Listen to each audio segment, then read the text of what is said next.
Pushed. We are live. I gotta move this screen. There we go. Everybody's live. Move this screen. Woo! There we go. Everybody's live. Move this screen. Woo! Getting an echo. There we go. Everybody's live. There we go. Echo's gone. All right. So, for those of you who were wondering, this is our special guest, and I guess we can leave it up to guesses in the chat to see if they know who this handsome gentleman is. He definitely improves the beauty of this group by significant measures. Let's see. There we go. We got Spin, Rancho, Legendary, LH, Padre Bride, Close His Eyes, Dwayne Crisp. He guessed it already. Laudro. So we're going to go ahead and just hand it off to Donnie. Mike, if you want to hang up the headphones, we'll just walk away. Yeah. Thanks. Yeah. Wait. You know what? I already gave half the game over to Frank to help. I'll just give the other half to Donnie. I'll get the hell out of here, man. I got beer to drink. I got what do I have tonight? I got the Falcon. Oh, it's a Scottish ale. I have Maine Lunch. I don't know if y'all can see that. Maine Lunch. It's Cat Jubal in the house. Our Whisper Super Manx 1975. Oh, it's Thunder Thor. The Zalls. I'm just throwing their bets. Yeah, what you drinking, Donnie? I got chips and salsa. I love it. That's a bold choice. It's definitely not beer. Technically it's drinkable. Donnie went. He went in a different direction. I ain't mad at him. At him at all. No, be a man. Get you a big old jar of mayonnaise. There you go. All right. Superman 1975. I think that's Thor, right? We got a new person, Captain Jubal. I think that's Jubal. Oh, that's Jubal. Just three. Chips is Maddie. Bizzalls. So, guys, at a certain point here, after we get a few minutes in, I am going to ask you all to post your usernames for the game so that I can notate you all down, because we do giveaways, we do prizes, we do raffles. We do all kinds of fun stuff to try and give some prizes away. So we will do 2 horse giveaways that Donnie actually gave us the lines for. So thank you to Donnie. And then we are also going to do the B card giveaways through Mike. Mm-hmm. We're not going to ask questions, or Donnie may ask you a question. I might ask questions. All right. You don't tell me what to do. I got trivia to ask. Sorry, I'm getting too big for my britches apparently over here at Smart Acre. I understand. Oh my gosh, I understand why I got invited now. Mike's just getting unruly. There it is. I'm not a nice person. Oh, he's very, very difficult to work with, everybody. So, here we go. Mike Wrangler. We got Beer Keg. We already asking for the giveaways. Let's see. GG giveaways. I want to apologize to everybody who's viewing it that was expecting the special guest. They were supposed to have a special guest, and that person obviously came to their senses. So at the last second, they're like, "Hey, Donnie, can you fill in?" So, Donnie, we need you to be special. So come on and join us. You don't have to worry about the Disney character question. That's not my bag. Oh yeah, no, we got a brand new. You know what? We'll just jump right into it while everybody's jumping in. So. We had a segment, Donnie and I actually talked about this, and we're going to just name it. It's called F.U. Donnie, and we're just going to let Donnie rant. So, Donnie, if you're ready, you ready to go, or should we hold off? Oh, I thought people were going to rant at me. I thought I was just here to take there you go. Abuse. So we'll just let folks rant at Donnie. So if you have, I do have something I could go. Okay, go ahead. The Fuck You Donnie segment. So there it is. There's a less than popular thread on the message board. I'm, one of the 8 people who reads all the messages on the message board. And I believe I have to go back and read the title. Oh yeah, it's about the Stallion Injustice.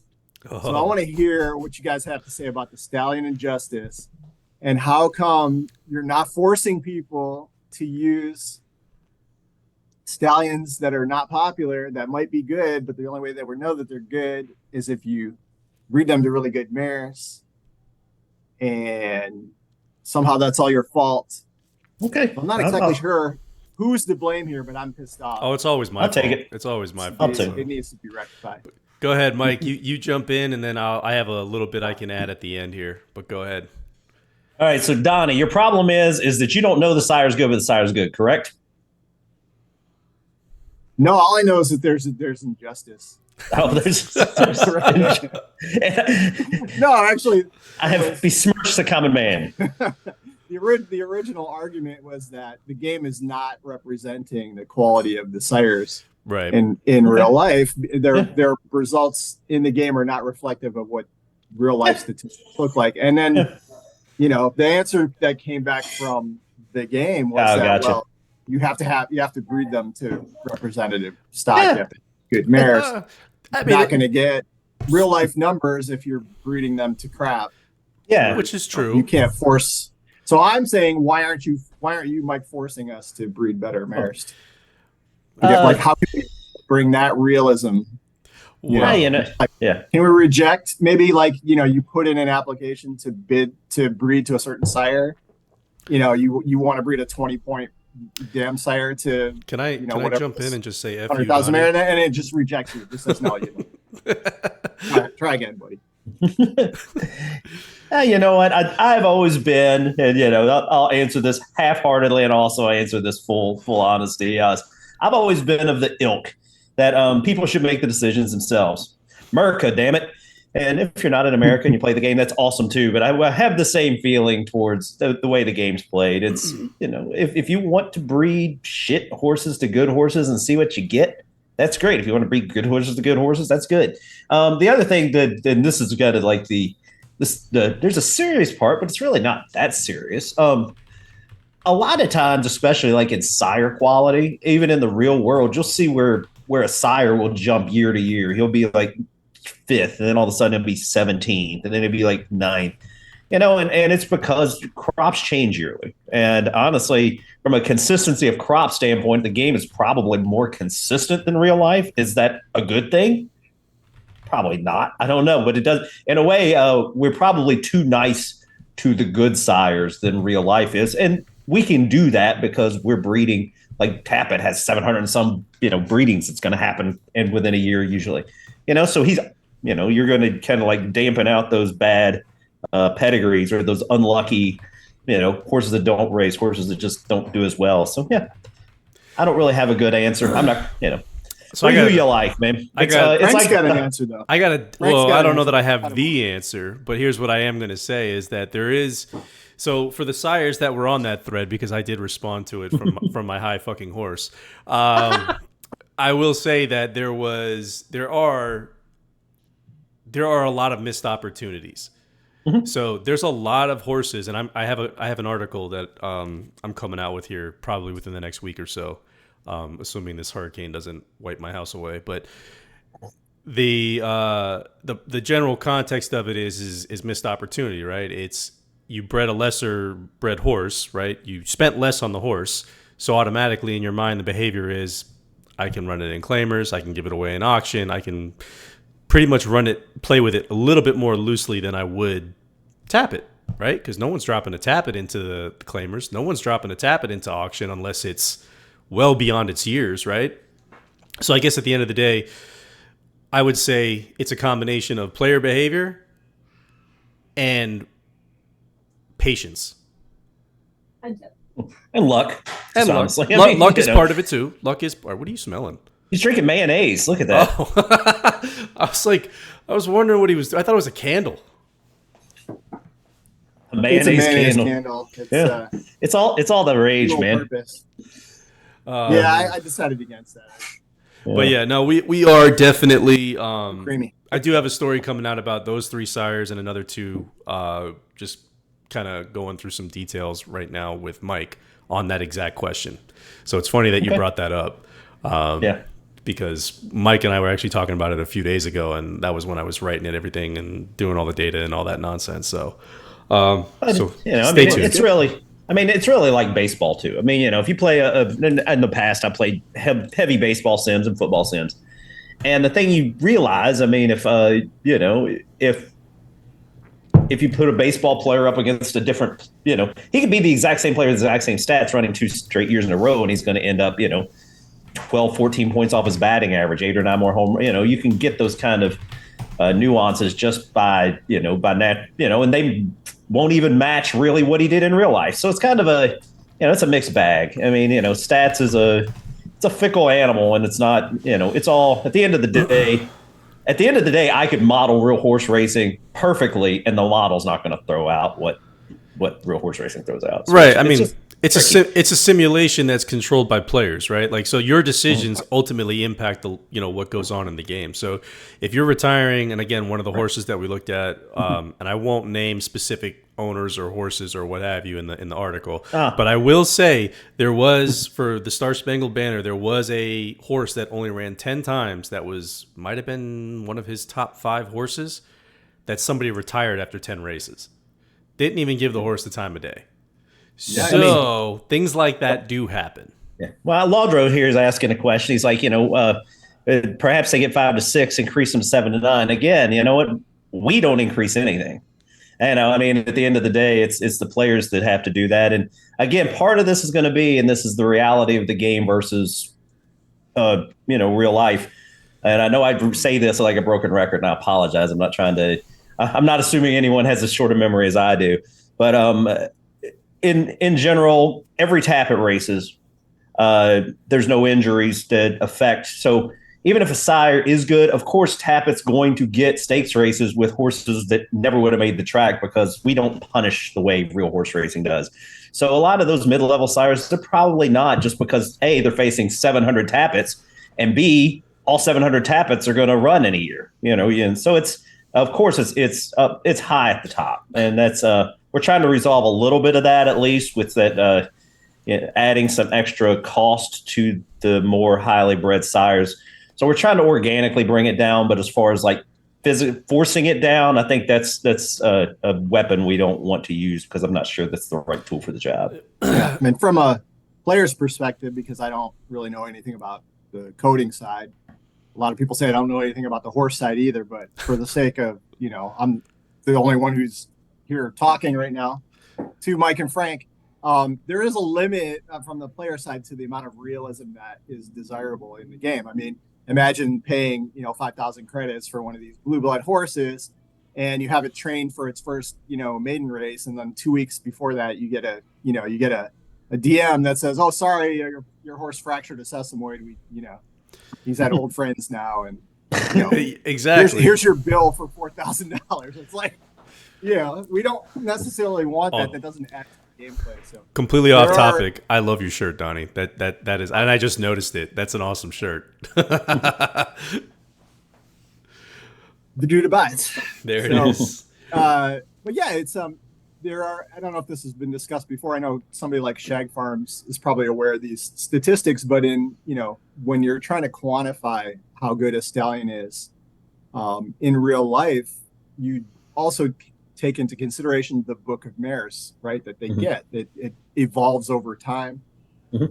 Tappet, started out at maybe, what was it, 7,500. He was, he didn't have much of a race record. He was an okay pedigree. It was by pulp. And he got his first book of mares. They paid a $7,500 stud fee. The mares weren't that great. He did well. And then when he got the expensive mares, he took off. Tappet started out at least 25. I bet he was 50,000 at the shoot. No, he was one of the bargain ones. I'm pretty sure he was not expected. So somebody look that up. I'm curious. See if we can find Tappet's first year. So I'm just curious, because I'm pretty sure. We brought up Tappet. But there is, Into Mischief may have been that way. I don't recall. There's been a handful of them.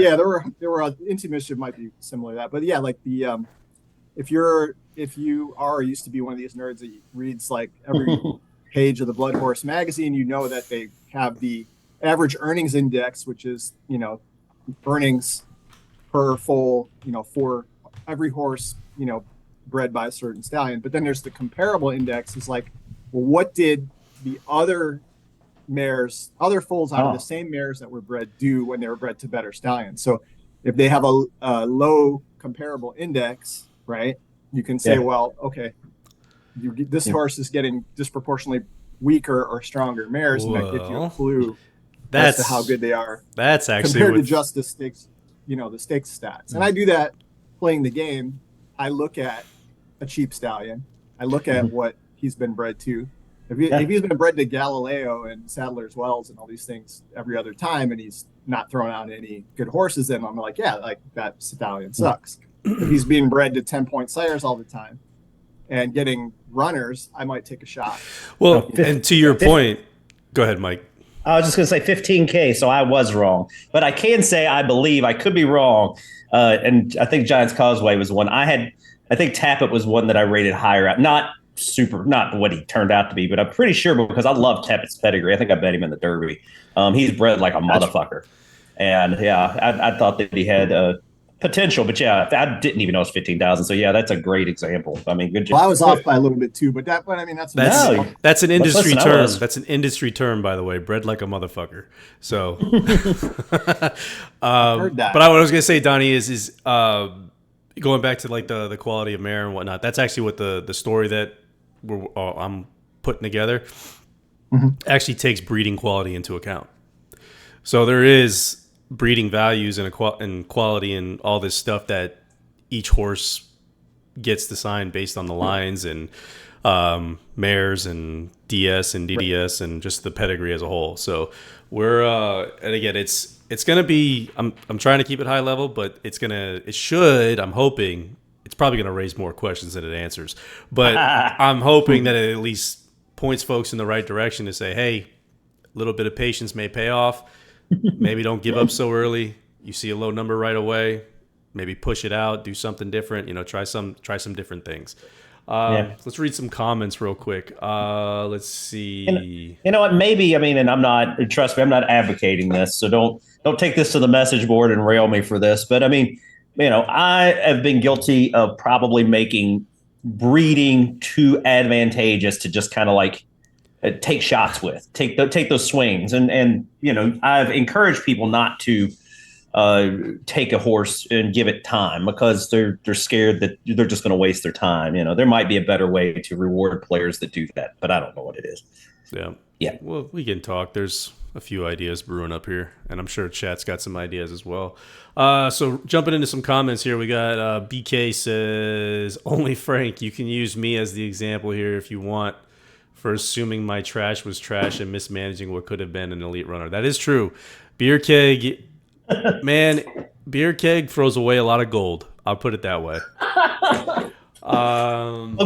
You know what? Beer Keg is like a miner. He's like mining the entire river. Of course, he's throwing away a lot of gold. That's true. The boy's out there. He's got a pickaxe and a fucking shovel and a hat, and he's sifting through everything, man. So yeah, he's gonna miss stuff now and again. So no fault, Beer Keg. We're not trashing you. You're, by and large, you do pretty good. Oh, I'll trash him. He's my buddy. I'll trash the hell out of him. I'm just kidding, BK. I love you. Let's see. Jono said, I've tried all the 10-cent Aussies, not missing much opportunity there. Yeah, most of the 10-cent Aussies are 10-cent horses. Not all of them, but, there's I will say that the Australian players do tend to breed the ones that are higher price. And, as I've mentioned before, if I don't know, I have to go by cost. And then I've also got, I know Liam helps me out at the end of the year. And I've got, so I would say this at the Australian contingent, I get as much information from players in Australia about sires as I do America. And, we've got American players probably 3 or 4 to 1 over Australian players. So you guys are very good about informing me of sires. So I try to listen and do a good job of rating those. And some of them used to slip through the cracks, but you guys catch most of them now. That might be a more of an observation about intelligence based on geography than anywhere else. If it takes 4 Americans to come up with the amount of info that Australian, it's tough stuff, man. It's tough stuff. Speaking of, if y'all are not using the wiki, please do it because I am coding around it now, trying to build all the stuff out for it. And there is some folks are using it, not as many as I had hoped, but there are some folks using it. And even if you're just entering, stallion fees or stud fees or where you think the horse should be rated, among the world, it's super helpful. I'll tell you where it's really going to be helpful at the end of the year is I'm notorious for missing a handful of types of sires. Particularly Japanese sires. If you know Japanese sires, if you see them coming up, especially if you have any history about them, put those guys in there. The other ones that the small regional sires, it seems like I always miss a couple of New York sires. I don't know why. Maybe they're later to declare, because a lot of times the way that I do it is I start trying to gather sires. And I really start trying to enter them in late November, and then I do kind of a late sweep. But I'm going to miss some. That's just the nature of the way I try to do things. It seems like I miss New York sires a bit. So if you, especially most of the big Kentucky sires, I'm going to get.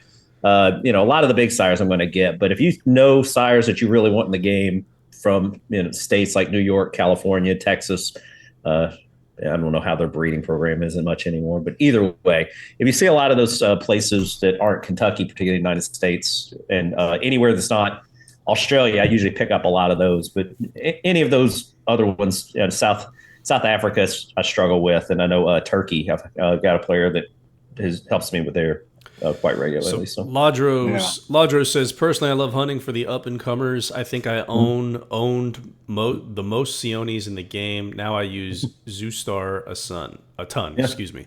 Yeah. I used the hell out of Sioni the last 2 years. He's one of, at least in my opinion, one of the most underrated sires in the game. So I think he's really, really good, is what I'm trying to say. So if you see him, grab him. So before we go into more comments here, I got a question for Donny. Donny, what do you think of the new BP levels? Good, bad, ugly? For the sires, the floors, and the... Well, the floors and the ceilings and what's kind of, I mean, because we're kind of entering new territory in the sense that we're over 1,000 BPs for a very, very few sires, but we're also significantly under for the majority of sires now. So I'm just curious. I'm happy with it. I'm happy with it so far. I did some hoarding like everybody else did when the announcement was coming out. I'm, trying to figure out how to sell Tappet shares on the dark web. So, you know how to contact me in the game, but we're trying to keep it all. We don't want Mike to get audited by the IRS or anything like that. So that's why I don't sell that shit inside the game. You guys got to figure that out on your own.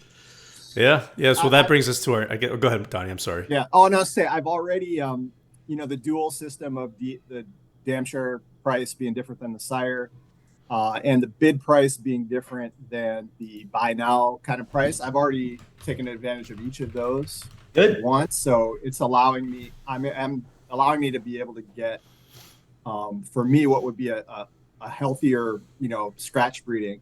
Yeah. A little more substantial.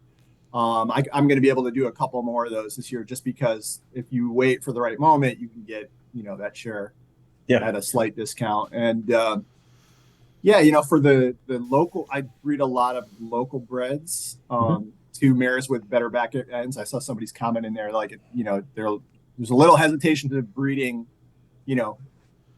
cheaper sires to strong back ends, but there's incentive in the game when you can find spots to earn it back. So the local bred series and conditions for me and age conditions for young horses, especially like 3-year-olds or 2-year-olds, you can find a lot of opportunities. So if the horse has got a decent back end, you may not get a graded stakes winner. I have gotten graded stakes winners there, but the change from 10 to 25 is really has been inconsequential. Didn't you have the way I breed? I was never a quadruple G guy, or just a pump and dump guy. But you had a really good talking about horses here. I was not. You had a really good graded winner out of Dad Knows Best, right? Do I have the sire right? Daddy Knows Best. Next bonus, got one of mine that is by Daddy Knows Best as well, who just won a listed stake and looks pretty tough. I've got a grade 1 by the Lieutenant, who is the ill-fated horse that got what do you get, like kidnapped and eaten or something in South America? Yeah, it was some crazy ass story in South America. I don't think I heard that one. Oh, Google it. It's not pretty. Yeah, that's really. It's not the typical horse racing tragedy story we're accustomed to, right? No, definitely what happens not. to a stallion? It's pretty you messed didn't go up. to Japan and get fabricated. And yeah, I've got more than a handful of graded winners from 50 point sires or less. So, and some of us just like playing the game that way. But yeah, Yeah. The back end was probably AP Indy and Stormcat or something. But from a mediocre performing mare, or maybe one is not throwing superstars, that's who I take a shot with us sires. So yeah, and that's kind of the hope. There's that's kind of the goal with especially if you own a mare, to the cost of the breeding mare being the same as the cost of the sire. So it encourages you to use the mare, use your mare. Of course, that may change with with our new option coming in the next couple of weeks. We'll see how that floats. You might see less of those, using it for 10 cents and trying to float it out to a lease. But we'll find out, I guess. All right, well, I'm going to fuck with somebody real quick. So Jono says, I'm not concerned with the BP hike on sires, but the new card system sucks. If a guy like me for a guy like me with 12 stables, well, not everybody has 12 stables is the best way I can explain it. I mean, the card thing kind of had to happen. Otherwise, it would have been even more restrictive. So I think in the grand scheme of things, I think we kind of made the right decision in terms of it's a little bit more upfront, right? But it's also a lot less on the back end to get more quality. Yeah, and it's, again, the player perspective, I've been playing the game, not since the beginning, but a long time. It's, I think it was week 725 was when I came in. So, the game changes necessarily over the years. It's not a small window, it's a big window, and there have been changes, and you have to adapt to the changes. The game, the goals may be the same, but the strategies will be slightly different. Just like in real horse racing, if you move, from circuit to circuit, you have to change your strategies in order to be able to compete and win at those. So the card thing, you may not be able to use it the way that you have in the past, but it is still going to be useful somehow. And the smart players, which is not me, I like to refer to the top two. If you ever want to figure out what's the advantageous way to do things now, just look at the top two trainers and see where they enter their horses. What kind of stuff they're breeding, where they're trying to. They've figured out how to optimize the system, and that's going to be forever. And I do sympathize with the breeding card thing. I understand. That was one of those where I probably made it too easy, and maybe now it's too hard. I'm not sure if it's too hard or not. But the cards were always kind of honestly, the cards were put in place initially kind of just as a fun, the 4 lines of the cards was kind of what I was going for, is, breed those, wait 2 hours, breed another one if you want. It was just meant to kind of, particularly new players, give them an opportunity to get horses without understanding how breeding points worked, things of that nature. So it was meant to gamify, particularly for a new player that didn't quite understand how horse racing worked, and give him a chance to level up as he's in the game going, I don't understand breeding. Why don't I at least breed these horses and see what I get? And then as time progresses, I can take those cards or those points and breed horses. What it turned into, however, and again, I don't blame players for this because this was the rule in place, it was too easy to turn those cards, especially people that had tons of stables, into sires, and in turn breed a ton of horses for something that was never really intended to be used that way. And that's why and that's 100% the truth. I mean, I could sit here and bullshit all I want, but it was, that wasn't the way that I really intended the cards to work, as just kind of like a way to really get a whole bunch of sires and breed a whole bunch of horses with it. It was more intended for a new player. And I understand why experienced players used them the way they did, and I have no fault with that, but that wasn't the intention. All right, so let's see. Let's get a few comments in here. We got Sam likes my beer choice. So does Laudro, it sounds like. Dwayne Chris said, I feel that there are several sires out there with 15 to 20 graded winners IRL, but get no chance in the sim. I feel it has to do with different lines in the sim turned down too much. There's just too much love for the top sires. You want to answer that, or you want to let me do it? Well, let's try. I mean, I think I think we're all going to have the same answer. I mean, go ahead. And you I know do it, because I sound like a broken record. Yeah, it's yeah. I got a one-word answer: math. I mean, we're going to be a broken record here, and I know it's the unfortunate thing is like I say, we talk about the lineage, breeding, et cetera, and it's just the truth. I mean, I don't disagree, and there are, as we mentioned before, there are sires that do notably well in the game, do better than in the real life counterparts that are rated the exact same as sires that aren't doing as well in the game. They are literally almost nose for nose in the game. They should produce exactly the same, but because they are not given the same opportunities in the game, they don't. And I don't want the game to turn into something where I'm artificially inflating numbers to cover the fact, because then I'm not doing anybody any favors. If I artificially increase a sire's stakes winning percentage because the players choose bad horses, they're going to continue to choose bad horses for him, and he's going to continue doing well. And you have to be careful. The way I've always looked at that is, trainer factor, of course, has a lot to do with it. Form has a lot to do with it. But at the end of the day, there's a talent that goes into a horse. There's a talent that goes into a stallion. And I don't want to artificially inflate things like stakes wins by increasing the stallion to put him at a higher stakes win, because then I've artificially increased him. And then if they start breeding him to better horses, he's going to start producing a lot higher than he ever should have. So it's a balancing act. It's just tricky. Look at it. It's like any simulation you run or any type of science experiment, right? There's controls and there's variables.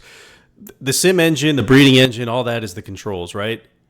The variable is what the player will do with the horse that they get, and it's as simple as that.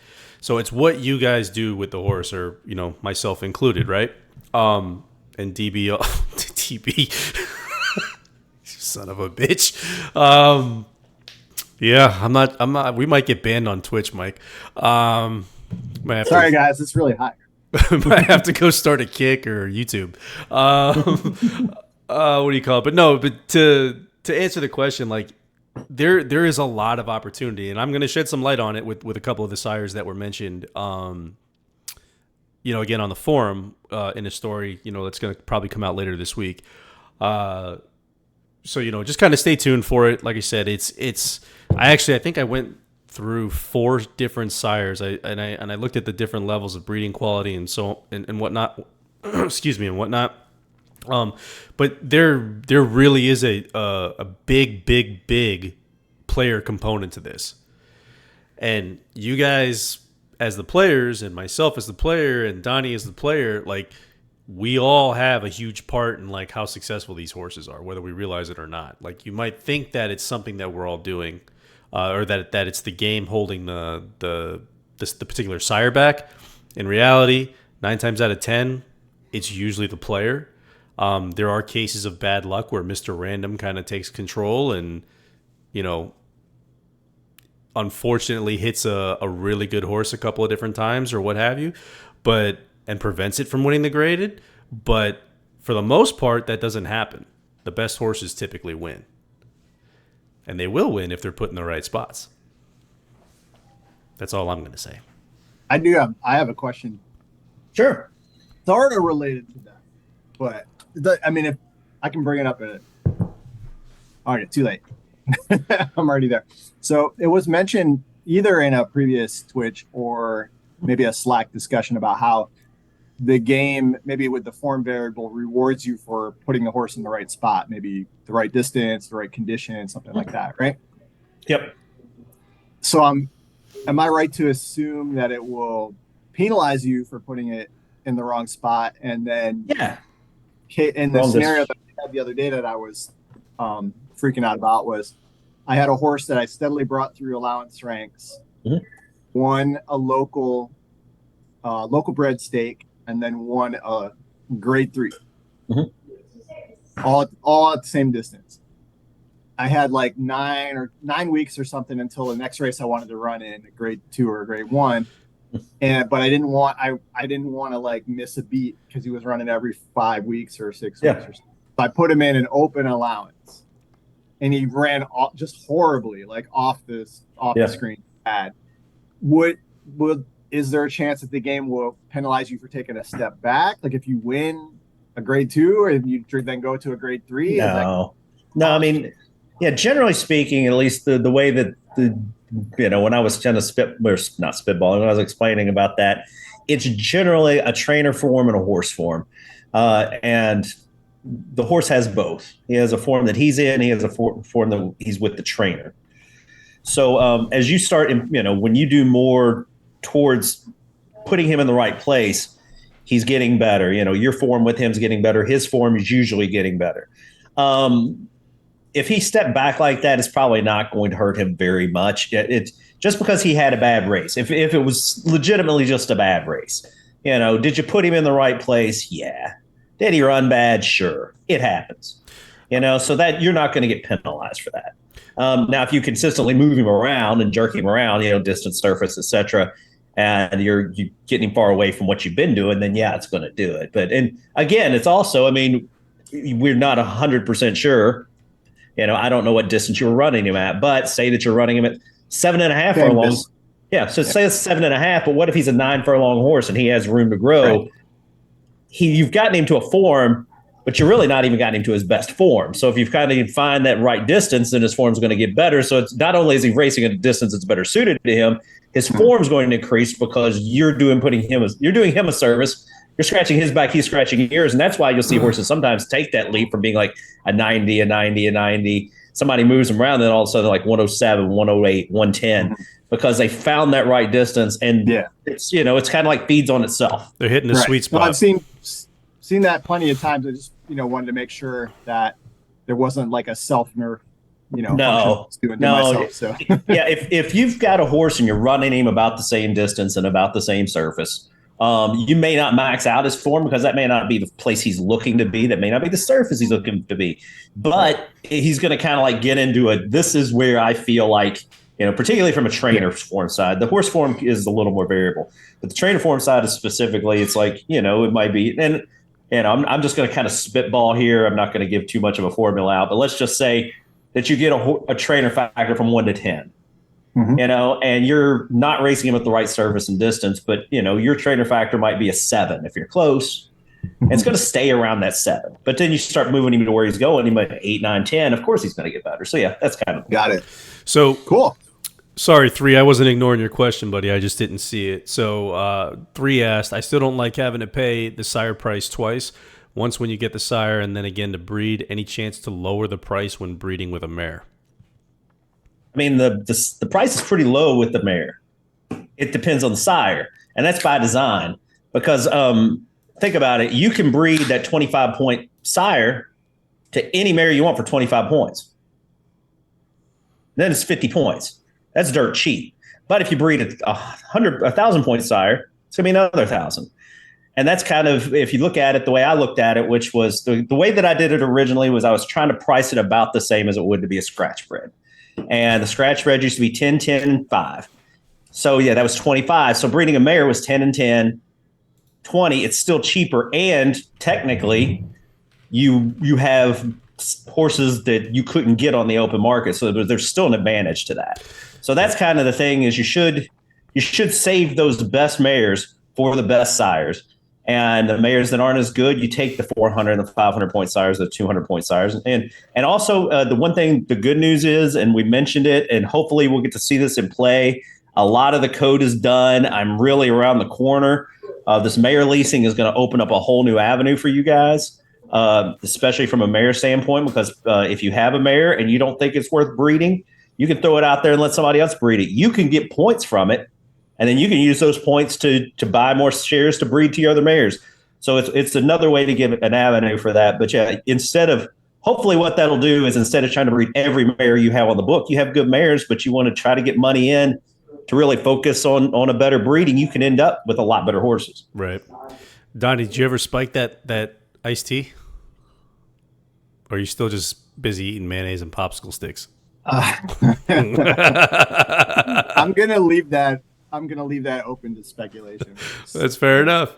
All right, so let's see. I'm trying to find some. Oh, so Laudro had a good idea. He said, "What if we just named sires, like meaning they, as in chat, named sires, and like a speed round, and we all just kind of gave our opinions on certain sires."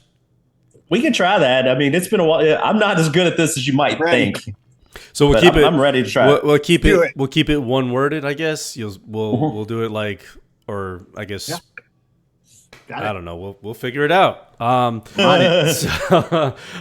So if you guys want, if you're interested about a particular sire, drop it in the chat, and we'll go ahead and we'll give you our opinion. While we wait, horses, though, not people. Exactly. Don't name trainers or players. Let's see.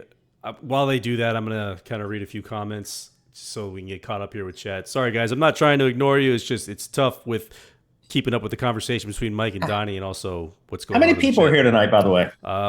We were at 27. We're at love to hit 30 again. Yeah, tell your wives, tell your children, tell them all to join. Doesn't matter if they play. We just want the views. Just kidding.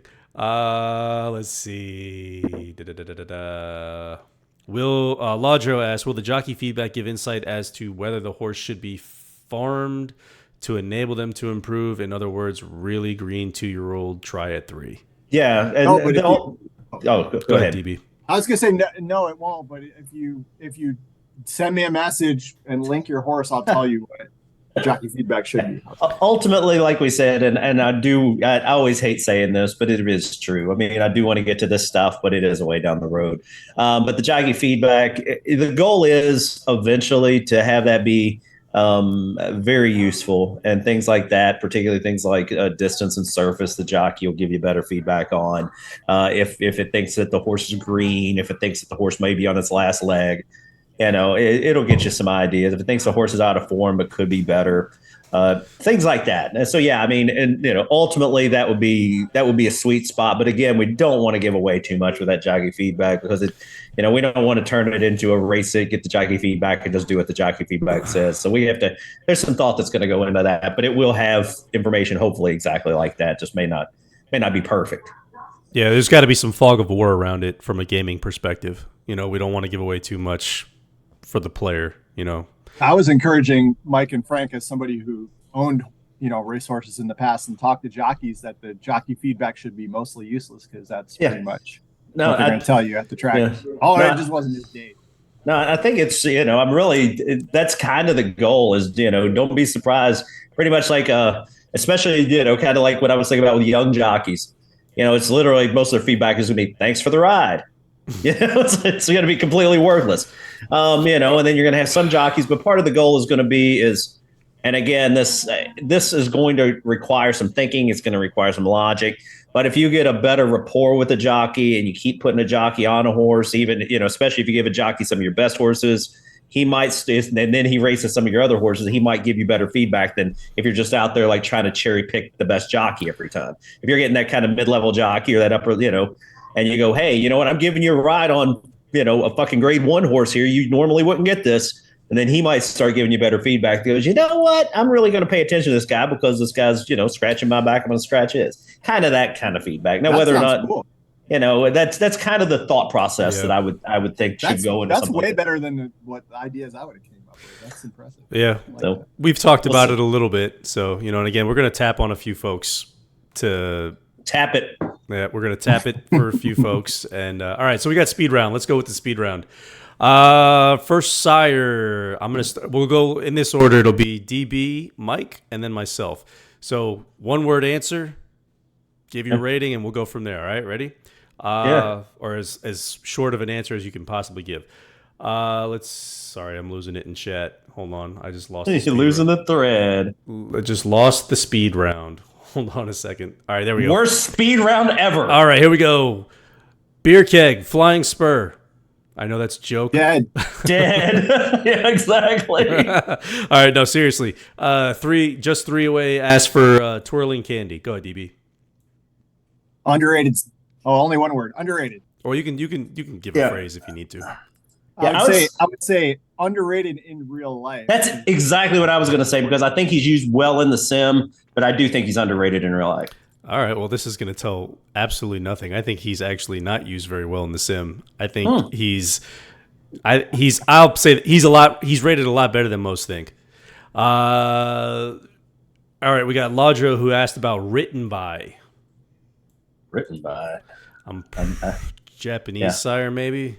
I'm unfamiliar with that one. I have to look him up real quick. Yeah, I'd have to look. This is one that I'm not as familiar with as I probably should be.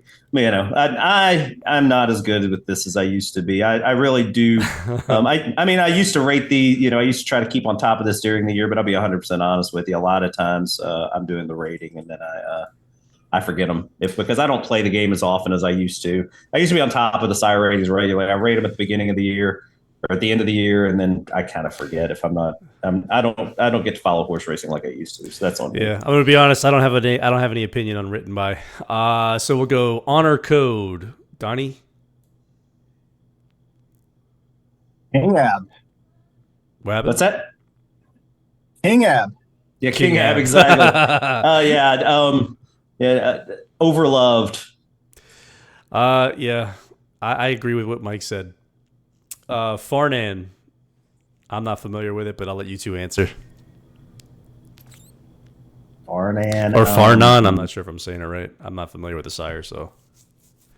You know what? If I recall, or my vision might good. be blurry and I'm reading it wrong. Yeah. Is he standing in Ireland? Is that am I thinking of the right horse? Farnan? I think so. Am I thinking of the right horse? That sounds right. If that's the one, I would say he's worth a shot. All right, next one. He is. Let me see. He is in. I want to make sure he's the one I'm thinking. If he's an Aussie, he's an Aussie. Yeah. While you're doing that, I looked up written by. Where is he? By Written Tycoon. Okay.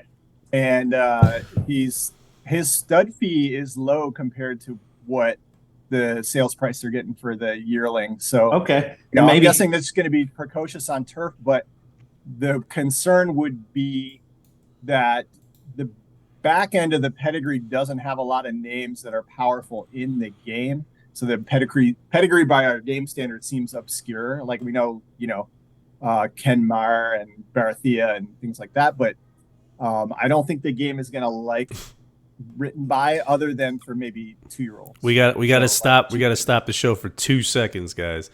Why? Because Liam joined. We got Liam in here. What's up, Liam? Liam and me are gonna fuck you up. Jesus. Damn, things went off the rails quick. There's either something in the mayonnaise or you definitely spiked the tea. And this is for people that aren't aware, and I think I've name dropped Liam in a couple of these. Liam actually, I'm pretty sure, had a game ID earlier than mine in the game. He was one of the first 5 or 6 people to play the game. He and Sincall and Rock 63 and Arctic Ruckus and me, and I can't remember who else. But yeah, there was 9 stables, and I owned 2 of them. One of them was a test case, and the other one was my Bill Gulch. So it was really only 8 people. So yeah, but he and his buddy Sincall were 2 of the first 8. All right, so we're gonna do roughly. We'll do 5 more, and then we'll move on. But we got Zoostar. Yeah. Go ahead, DB. All right, Zoostar not for me. It's well regarded, but I'm not a buyer on Zoostar. I looked up Farnan, and I love his pedigree. Mike? Not a single doubt. Street Cry, Lion Hunter, Palace Music, as far as 4 generations go. Go ahead, Mike. Yeah, I like Zoostar. So I think he's probably, honestly, I may have him just because I like him. I can't remember what I liked about him when I rated him, but I might have him a little high in the sim. But yeah, I like him. I am gonna say I used him quite a bit, not this year for 2-year-olds, but last year. So I like him. We got Dark Angel. DB. Dark Angel's a monster. I just read a long form piece on him 2 days ago. Mike? Legend. Yeah, seems like he keeps pushing to get better. So he keeps going up in the sim. So yeah, I think he's already good in the sim. Obviously, he's rated well, but I think he has potential to move up even. I'm sour on Dark Angel. What? Yeah, I gave him a really good back end, and I'm pretty sure the horse sucks. So I'm sour. That's just me, though. That's not to say that he's bad, but that's my opinion right now. Frank face. That's right. It's showing up all night. We got Nadal. Tennis. No, I like Nadal. Concerned about what kind of runner he's going to throw eventually. Is he going to get? I'm worried about tweeners and top end level, but I like the horse a lot. I would, for the right price, is what I would say. I think he's going to be good, not great. I think he's going to be. I think his upside's capped. It's just personal opinion. I don't see him being a world beater, but I think he'll be useful, and I think he's well above average. All right, last one is going to be looking at Lucky. Old. Well, that's Mike's answer. Useful. He's useful. I would be. That's one I'm not probably trying to get a grade 1 winner out of, but he's there. I'm a little disappointing overall as a sire, but useful. Yeah, he's one of those, like, in real life they talk about him as the racehorse sires. They're not so commercial, but if you're a breeder, his stuff he's like probably like what 17.5 or 15 or something like. Yeah. He consistently gives you runners better than his stud fee, but you're not going to hit home runs on the rate that you want. It's so absolutely funny that you say that, because I've bred him a number of times, and the one time I bred him and gave him away as a gift horse to somebody, he won a graded, and I've never won a graded with him. So, and I've bred him a handful of times. Frank, I think we call that trainer error. Yeah. I gave it to my good buddy Cody. I don't know. I haven't heard from Cody in a while. I hope he's out there. I hope he's listening. I hope he's around still playing the sim, but he had it. And I did breed. He didn't breed the mare recently, but I did.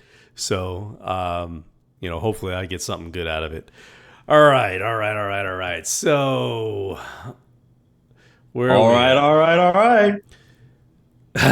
Sam, speed round became a nursing home. Yeah, you ain't lying. That's why we had to cut it to 5. Let's see. Liam said, thanks for the shout out, Mike. Been a long time. BK says, only Frank, how dare you skip over my sire? Well, you know why I skipped over your sire. Taffy just bred a Dark Angel. Hope it runs for you. We got Liam. Zoostar set is 220K stud fee these days, blowing up in the UK also. He's 220 now? Shit. Okay, well, yeah. And maybe I don't have him overrated. I didn't know he's that expensive. I liked him, but I didn't know that he's been getting that kind of love, so I need to revisit. We got Jubal, who said Dark Angel is hit and miss, but when he hits, it's great. Absolutely, I would agree with that. Unfortunately, he has not hit for me, so I will not be buying him anymore. Well, not anymore, but I won't be spending what I did. He's the Nick Kasaski of your stable. When he hits him out of the park. All right, we got a couple of questions. Laudro asked, will the jockey feedback give insight as to whether the horse should be... Oh, no, I already answered that. Sorry. Or we already answered that. Maddie asked, does racing at certain tracks within the game boost leverage and ability for a horse over its career? I guess the question is, does a horse have a factor of wear and tear for travel in the game? No, and that's and I think I mentioned this in a previous stream. If I did, I'll just kind of like refocus on it, and I'll keep it quick. If not, I apologize because I think I did. But wear and tear was something that I floated, and it went over like a turd in a punch bowl. As far as when horses were traveling too far, so as Donny mentioned, and I promise he wasn't a paid contributor, but as he mentioned, I'd make some decisions based on playability of the game. I don't want to punish people for trying to have a good time, so I don't charge people for over travel. I would like to limit travel somehow, but that wouldn't be with through punishing a horse with wear and tear. Pardon me. And as far as tracks go, oh, nice. But I feel like we're on this is like two for $4. None of that. $2 for $4. I thought you had a 40 up there, man. I thought you were drinking. Yeah, I thought you were. I thought that was either hard liquor or pretty similar, or Colt 45. if I just covered it up like this, you wouldn't know the difference. The Schlitz malt liquor bull in the house. But no, but no, horses do not have favorite tracks. It's something I thought about, but again, it's kind of one of those things where um, I don't want. I want people to try to have a good time. Yes, in real life, it would be epic if horse, but you know what? You don't. Horses in real life have a short shelf life too. I mean, we talk about the game and mismanaging horses. There's been horses in real life mismanaged much more horribly than any sim trainer would ever have. But yeah, I would argue you guys. I would argue the sim trainer is probably better, to be honest with you. but I don't want people over focusing on trying. Do I run my horse in New York or New Jersey this week? There's too many elements. There's horse racing in and of itself has too many elements at play to begin with, and you're trying to have a good time. If we're not having a good time, we're doing it wrong. So I strip some of that out. At the end of the day, it's a game, right? Like, you don't want it to be so tedious to the point where you're analyzing every little aspect of it. You want to sometimes you just want to sit down, play for 10, 15 minutes and get up and walk away. You don't want to have to worry about, does my horse run best here, or here, Yeah. So let's see. Just three away asked, when is the Mare Leasing coming out? Mare Leasing. All right, good. I'm glad. An organic question instead of me trying to force that issue like 3 times. So if I only got a bite. I was skipping over it. I've been chumming the well. I finally got a bite. Pretty much the goal is most of the code is done. It turned out to be a lot more code than I anticipated. It really did. I thought I was going to be able to write this in a weekend. I've been working on this thing in my free time for like 3 weeks. It's been a lot of code. But I think I put in a lot of safeguards and things. I'm trying to keep it from being gimmicked, because this is a new concept for the game in general, because it is going to allow people to use points that ultimately transfer to another player. That's never been done before. I've avoided that in the claims because it would be easy to ish gimmick. We could argue, or at least have a conversation, maybe not argue about, ways to change that, but that's a different animal. We'll worry about that another day. But the mare breeding, also the nice thing is going to give you guys the opportunity to get points for mares that you didn't want and turn those points, and now I'm just repeating myself from earlier. As far as the timing goes, the timing is probably, I'm hoping to have a handful of players help test it this week. A couple of the players we picked, it was a bit scientific, but a bit random. We reached out to several players that are willing to help. A couple of the players that we picked were ones that kind of came up with the idea, and so we definitely want to run it by them and see how that works.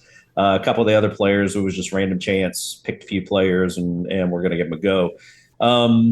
If everything works, the goal is just to get the feedback for this first week, make sure everything works. If things are working like we want it to, I could see this Mare Leasing coming out as early as the second week of September. And at that point, that will give you guys a couple weeks before the open mares start. Speaking of the open mares, and I'll go ahead and tell you guys this, that is likely going to change a bit this year, but it really depends on the Mare Leasing. It's tied with that. I need to make sure this Mare Leasing works. If the Mare Leasing works as anticipated, I'm going to leverage some of that code, and I'm going to try to make some of that open mare, that kind of scramble, that mad dash that we had, that scrum at midnight on October the 1st, where everybody's up trying to do, the click thing. I've always hated that. So what I'm hoping to do is turn that more into a, people say, yes, I'm interested in this mare when it releases, build up a cache of, maybe from October 1st, October 8th, and say, these are the mares that people are willing to pay for out the chute. And then on the 8th, and you guys don't care about this, I won't make your eyes gloss over, but I'm going to say it's going to be a pseudo-random formula to make sure that it's auditable. So there's no question that the person that got the mare was the one that's supposed to get the mare. It's literally, you will be able to take a formula, put it through a formula, and say, yes, I deserve to get the mare, and nobody else deserved to get it. They got it. So it's, it is multifold. It's going to get rid of the click bank, or not the click bank. That's an old school one. Donny knows that. But it's going to get rid of the clicks, the big click fest. And it's also going to give you guys an auditable measure to show that the game's on the up and up, which is what I'm trying to do going forward a lot more.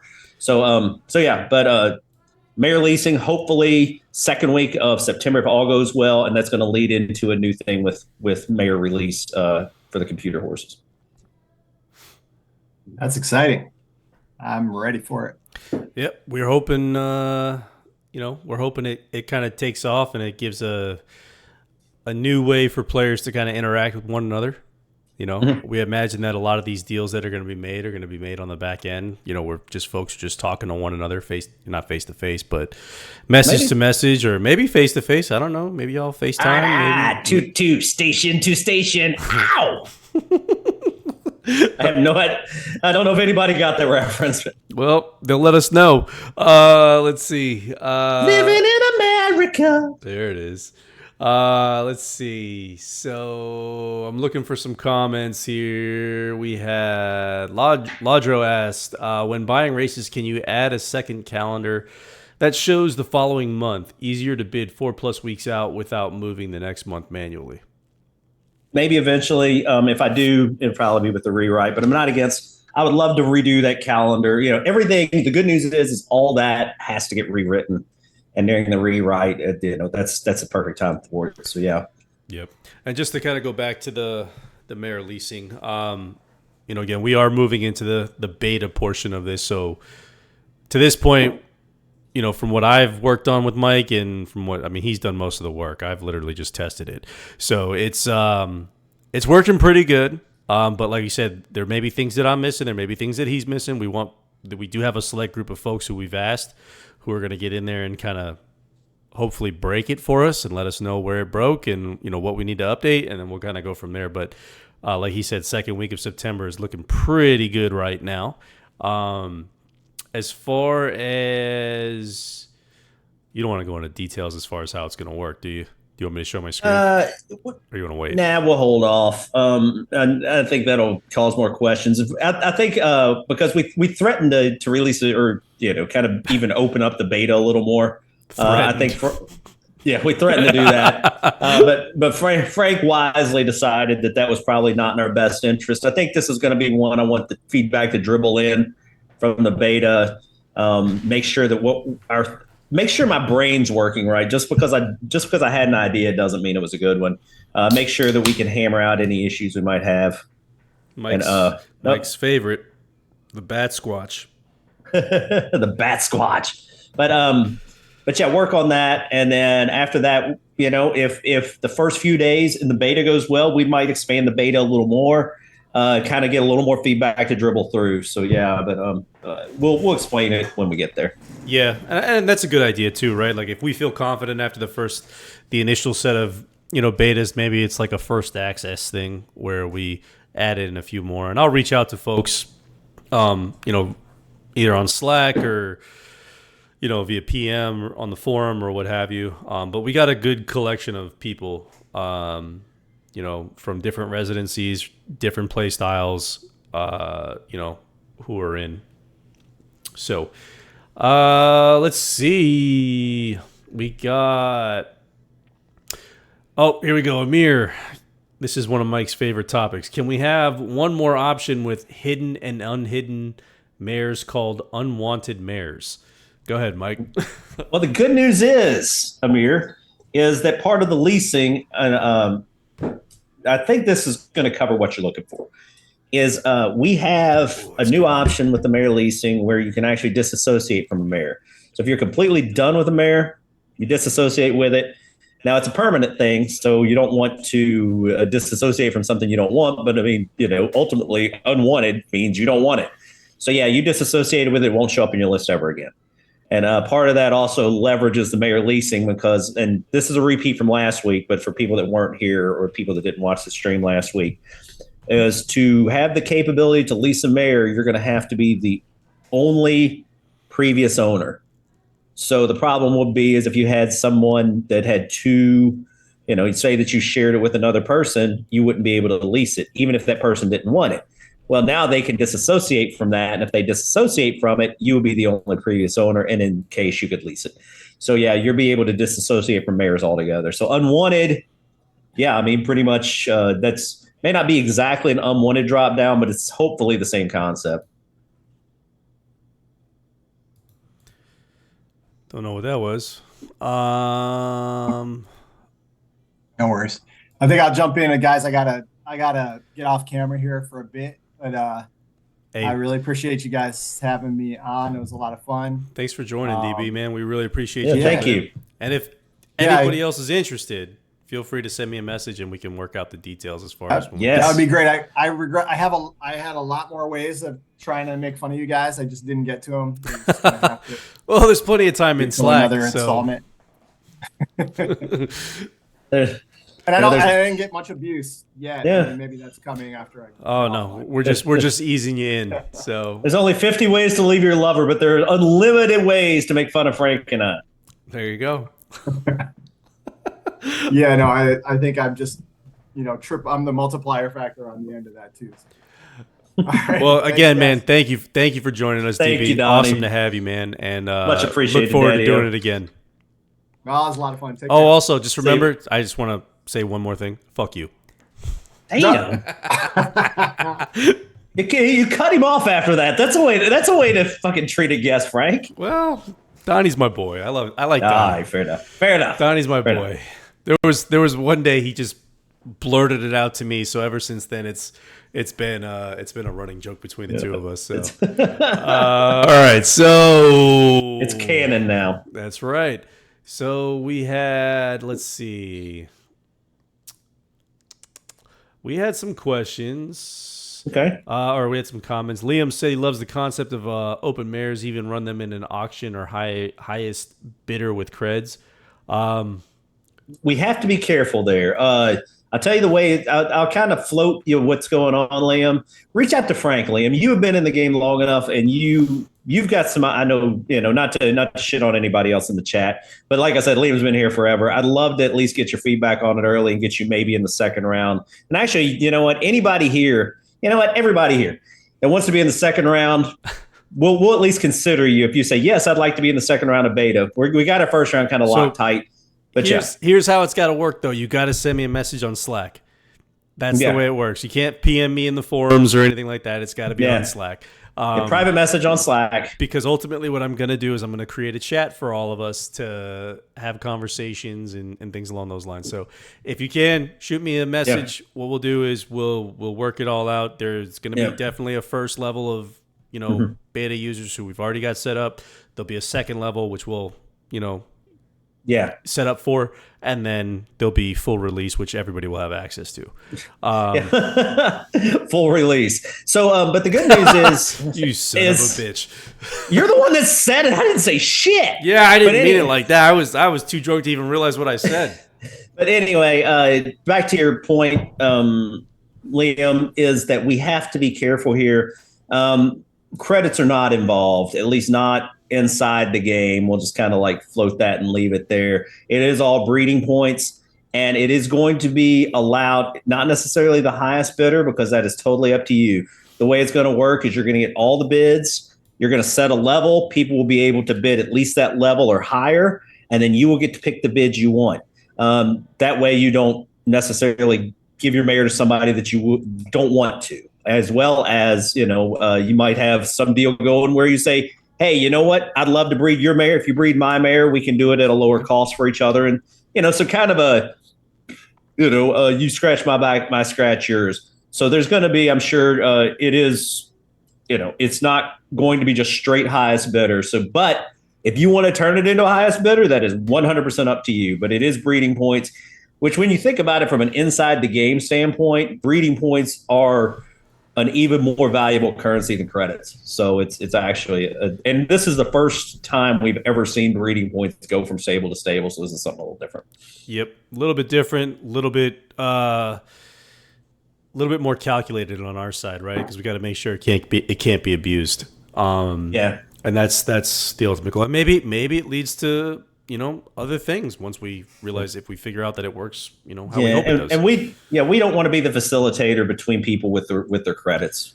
That is one thing we try not to be, and that is 100% by design. Let's see. 3 says, is my invite in the mail? Yep, Kevin Costner's bringing it to your house. Let's see. Anybody who got that reference? Let's see. What else we got? If you don't know how, Slack me. That's right, BK. Slack me. Taffy. I got the same beer. That's right. Some, I forget what was it. Bat Squatch? Bat Squatch. That's in your neck of the woods, Oregon.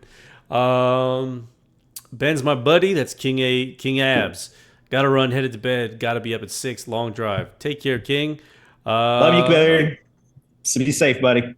We got Jono, who asked, Frank, are you still planning a Discord video hookup, or did you already do it? I have not. Discord video hookup? What are you doing in that Discord channel, buddy? Dude, I got some things going on, all right? Listen. Now, I do... Taking your people and making them my people. All right, I'm fine with that. But no, 100%. And this is a question for the chat that we've got here, and I don't know the answer. We've Frank early on had mentioned the Discord. I was the one that chose Slack. I'm not sure if Discord's not better. I've had some experience with Discord later, and it seems I would be curious with you, the chatters here, just in general. Is Discord something you guys would rather use instead of Slack on the regular to communicate? Or just one, it really not matter. So here's the thing with Discord, right? And Discord's great. I love Discord. I actually have my own server. I don't know anything, so that's why I'm asking. It's super intuitive as far as like the API and all that nonsense, as far as getting it set up. I mean, you'd probably have to do it. I couldn't do it, but it would be something you'd have to do. As I say that, but the general consensus with Discord is it's much more gamer friendly. It's very, very similar to Slack in terms of just general chat. But the cool thing about Discord is that you can actually have voice channels. So and they're free, mind you. You don't have to pay for it. In Slack, you have to pay for it. Slack's a motherfucker. Yeah. Slack will nickel and dime you. Discord does not do that. Okay. So what happens is you can create, a few different you know what? Let me just show my screen. Here's my Discord. This is my Discord right here. Okay. And actually, 2 of my friends are in there chatting right now. But this is my Discord. These are the voice channels right here. They have, General Tarkov is a game we play. WWPF, that's something else. And Fight Game was another different developing project that I was working on. But this is Discord. Okay. And what you can ultimately do here is you have your general chat here, which is what we're looking at in the middle of the screen here. And Mike, I don't know if you can see it unless you're looking at the Twitch. Yeah, I flipped it over. That's basically the general chat. So, folks chat in there and they, put whatever they put. And then here, if you guys actually hop in here and you have a headset and you have a microphone, you can actually physically speak with one another. Okay. So that's the benefit to Discord. Super easy to use. It's no different than Slack. Like I said, it's just a matter of setting up your your audio and your recorder, and that's the end of it. I think we initially decided Slack would probably be easier just based on the general player base. Okay. But if folks are really interested in it, I can set one up, and we can migrate over there. It's up to the chat though. Yeah, I mean, that was just an idea. It does seem, at least historically. I used chat at work, and then I used it for a couple of small things I did, and it was free. But it does there's a limit to messages, and since then Discord has become a lot more useful, at least from other groups that I've started joining of people that want to chat. And I'm not a big chatter. I mean, I'll be honest with you, but I do have Discord installed, and sporadically I have a handful and it does seem, I'll tell you what, it does not crash as often on my phone. My Slack on my phone crashes all the goddamn time. Yeah. So Discord, the thing about Discord compared to Slack is more, professional oriented in the sense that it's looking for the professional workspace. Discord is more gamer oriented, so it can handle larger workloads of I guess inflow, whether it's through text or whether it's through video or general chat. I mean, the cool thing about Discord is if I wanted to, again, I could even I gotta find it. Well, I can't find it here, but I won't mess with it because I don't want to stream while we're doing this. but I can actually stream out of Discord if I wanted to. So even if Mike wasn't available one night and I just wanted to do a go live, just me and a bunch of people who were hanging out in chat, I could do that via the stream or via Discord. Excuse me. And actually, the funny thing is, Sam, I agree with you on the old Sim chat. I love that thing. I do think for what it was so much easier. However, those chat rooms started becoming expensive. And not only did they become expensive, they also started becoming where they weren't as compatible.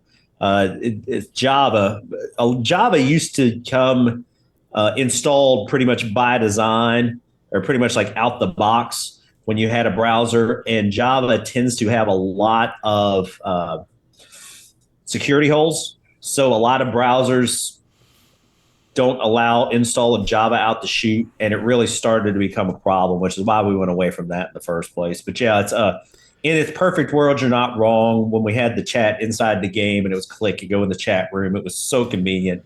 But sadly, we probably won't be going back to anything like that. Nah, you can't. That's kind of dated at this point. It is. I mean, even Slack trumps that at this point. Yeah. And Slack's not much better, to be honest with you. It's just a different. Yeah, I guess the good news is, at least with the Slack, like you said, Frank, what you're implying there is Slack, Discord, with the chat room in the game, you had to be there. Now with Slack, even, but especially with Discord, you have the opportunity to send a message to somebody, or you can go and it almost turns into kind of like a live or a free flowing message board. So you can go back, you can pick up messages, you can start different channels that have a history to them. So yeah, what we'll do then, guys, is if there's a lot of interest in Discord, which it sounds like there is, I'll take it offline with Mike, and he and I will discuss like how we're going to implement it, because it's going to ultimately what it's going to impact is it's going to be not only creating the server on my side, but also updating the web pages on Mike's side. So there is some work involved with it, right? Like, and I know it's just text data, right? Like, it's nothing super it wouldn't be involved. Difficult. No, it wouldn't be tough, but it still takes time. So we'll definitely do that. That was a great question, Jono. Thank you for bringing that up. Somebody said, I saw it a minute ago, somebody wants Spin as the next guest. I'll tell you what, if Spin wants, she's on here, we'll have her. If Spin, I know I've asked Spin, I've asked Dan. If Spin wants to be the next guest, absolutely. I know Dan had a pretty busy August, so I didn't want to bother him. He was originally the first person I was going to annoy. But DB has a pretty busy life. Sounds like. I'm so jealous. Dan goes everywhere, man. I'm so jealous. He's like Johnny Cash without the addiction problems. There you go. But we got if Spin is interested, we can work something out. I'll reach out to Spin and see if we can set up a time and a day for maybe sometime next week, or whenever, Mike. We'll figure it out.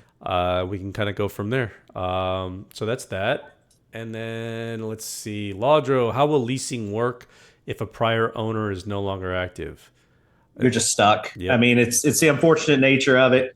The good news is with that is you can still breed the horse, but as far as, I have to be careful there. I don't want to start disassociating from people that have been gone. We've actually had players come back. I think the longest I've seen somebody come back is after like 12 years. Yeah. Should I still keep a stable active after 12 years? That's debatable.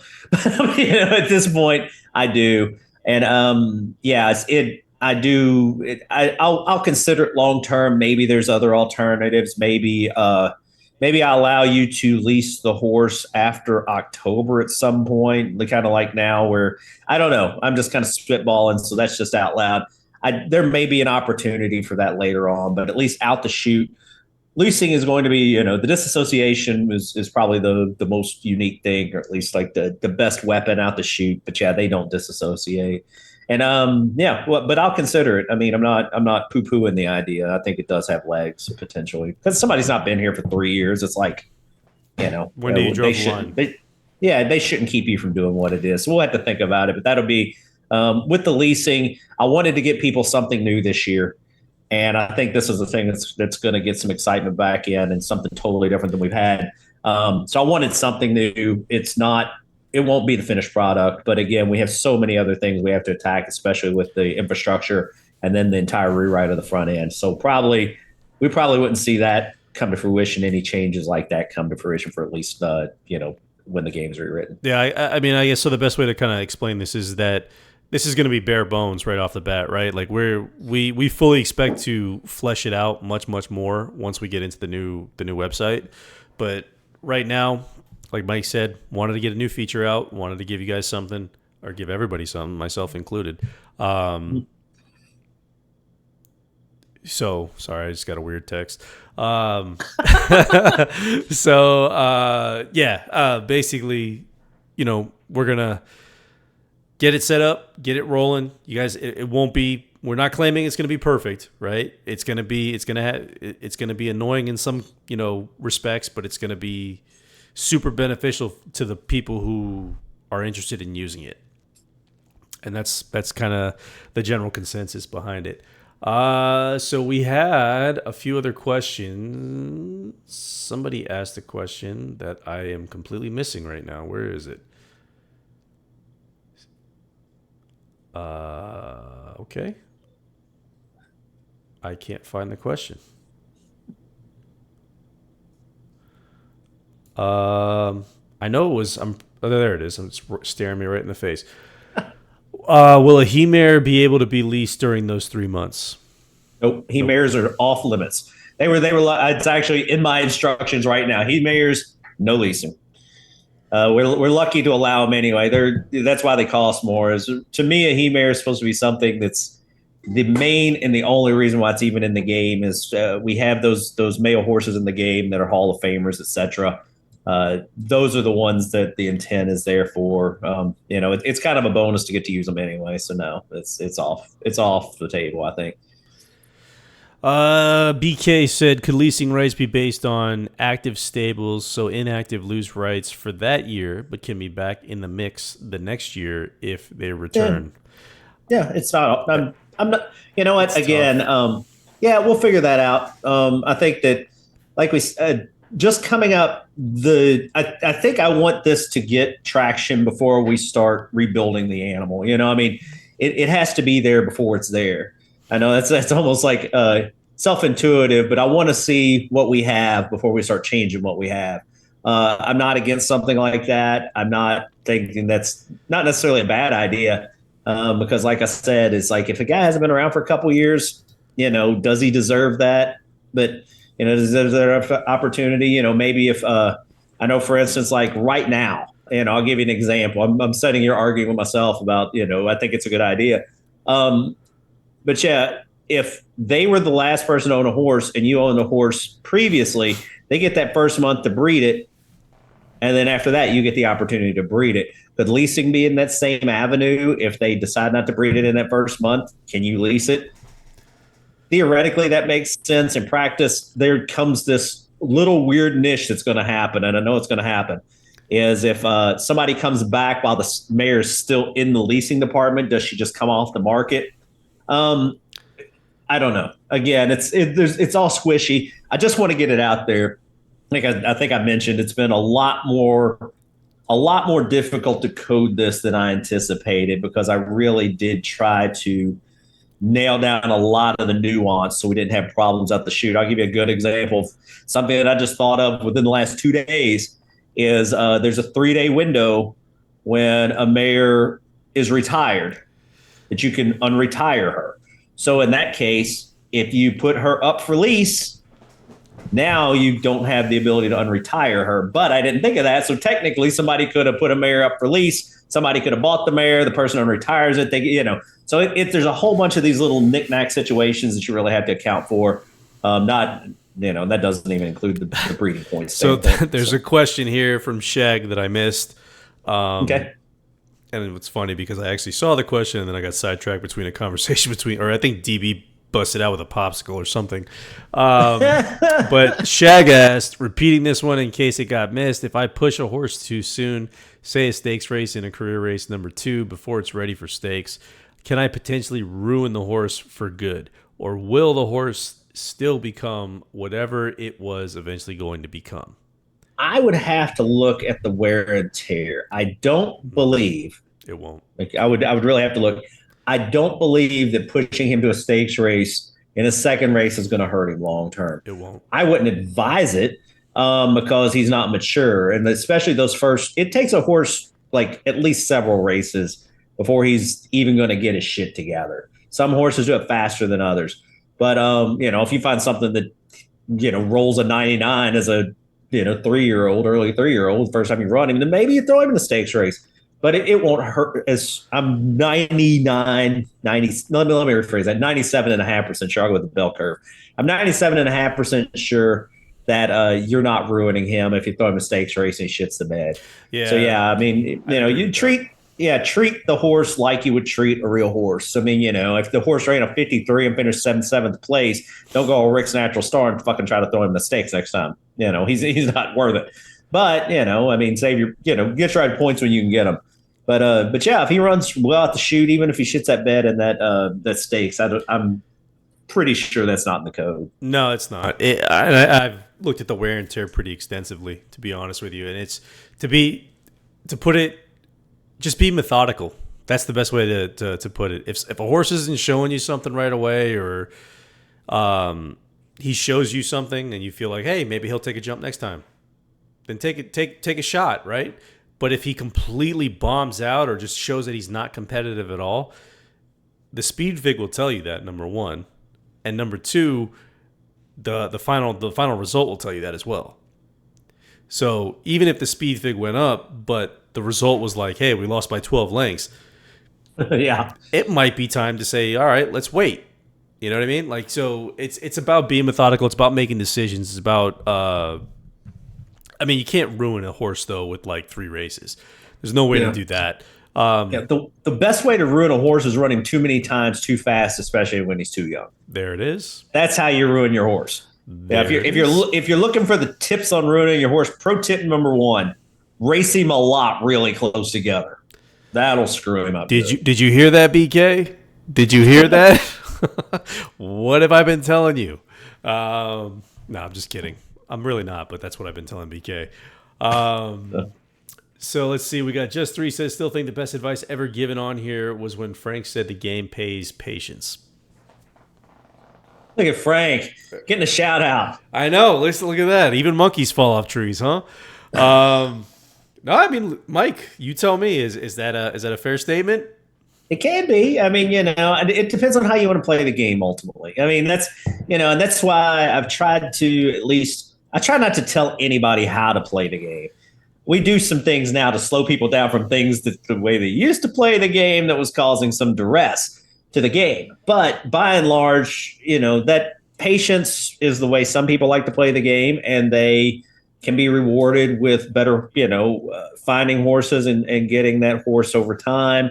Some people, I mean, when I played the game regularly, and I haven't a lot, I need to get back into it because I love it. I didn't write. Honestly, I wrote this game for me. I was selfish, and I just wrote it for me. And when I first wrote it thinking there's like 20 people would play it with me, and I was wrong, which is cool. But I love claim races. I love the claiming aspect, which is probably why I make claiming too rewarding. I love trolling the cheap races, trying to dig out mine the horse that's undervalued. That's the way I love to play the game. But, patience is the smart way to play the game. It's definitely rewarding. You just have to kind of pay attention. But you can't fault anybody, like I've always said, and we've changed a little bit of the rules to slow a few things down. But, people enjoy the game in different ways. So, enjoy it how you can, as long as it's not hurting the way the game functions. You enjoy it, man. That's the way it should be. I mean, I'll say this, right? Like the early and often approach is beneficial in some cases, right? It's not in all, but it is beneficial in some cases. And again, I'm going to pick on BK again. BK had a horse who he got a 2-year-old champion with, from running it early. And I think he ran it like 10 or 12 times as a 2-year-old, which is a lot. That's a little bit. That's a lot. A little bit. Go ahead. But at the end of the day, I think, and I'm pretty sure this horse was retired, but at the end of the day, the horse wouldn't have really hit its full maturity until 4 years old. Now, could it have done more at 4? Maybe. But hard to argue if he got end of the year honors with it. If you get a horse of the year honors, I mean, that's what, 28 horses a year at most. I mean, over the course of 10 years, you're talking 280 horses at most. I mean, that's, hey, you know what? Maybe he gets, maybe he hits different horse of the year, but it's unlikely. So yeah, I mean, it works. So BK posted a link and he asked if you ruined the horse. Without even looking, I'm going to tell you yes. Let's see. All right, so we're kind of dying down a little bit as far as chat is concerned. Thor says, nice horse keg. I love claimers. Find the gem. Yeah, man, claimers are fun. Listen, I run claimers. I actually get the majority of my wins in claimers. So, I run my fair share of allowance in graded races, and motherfuck the hell out of Dan and Lenny because they always beat me. But again, at the end of the day, it's fun, it's competitive. But the majority of my wins come from claimers, and I really think, and this is what I've learned over the last 2 years. This is before I even became involved in the game. Your horses won't always get claimed if they're placed properly. Like, a lot of people just don't want to spend the BPs on them. So if you're running in high claimers, you might have a horse that's just not winning at allowance, but it's showing good speed figs. Drop it into a high level claimer. I more times than not, if it's not elite bred and it can't, that's the trick, and it can't be rebred in the sense of like it's not a he mare, it's not a mare, you can probably get away with running it in high level claimers. If it's a shit breeding or if it's a gelding, you can really get away with those $150,000, $100,000 claimers, because it's a lot. Even the $100,000, even $75,000, it costs you 150 points to go get that horse. That starts becoming real points. People don't want to spend that on a horse they can't do anything with, and it's a bit of a risk. So you might have to raise him up if he does well in that 75, but take those chances. I mean, that's the way. That's what claimers are for in real life. That's the way they work in real life. And to a certain extent, you can use claimers to build form for some of those lower level horses that you don't think are shit. I mean, there's plenty of stories in this game where claimers go from, claimers to graded winners, and it's possible that you have a diamond in the rough and you don't even realize it because you just look at the lines and say, it's a piece of shit. It wins in claims, and again, I'm guilty of it too. I do it all the damn time. Even tappet geldings. Yeah. Why exactly. Not? What are you going to do? What are you going to do with the tappet gelding? Yeah, once the tappet's gelded, he ain't no different than any other gelding, Can't do anything with him. You may as well drop him. Sure, somebody will take him, but maybe. Yeah. But, what are they getting out of it? I mean, you're not changing anything at that point. So we got LED who said, does it matter when you gild a horse? No, it doesn't make a difference. Nope. So, I would say this from a horse standpoint. I know there are some players, I think Sam's one of them, that yells out the chute. Especially like lower to mid, may not be Sam, but Sam. There's some people that gild. It's Sam. Okay. There's some people that gild very quickly. And especially for lower to mid tier horses, it's not a bad strategy. You get the best out of your horse right away. A horse cannot get hurt with gelding. It can only improve with gelding. So it makes sense. The upper tier horses, you may want to give them a little bit. Make sure that you don't have anything.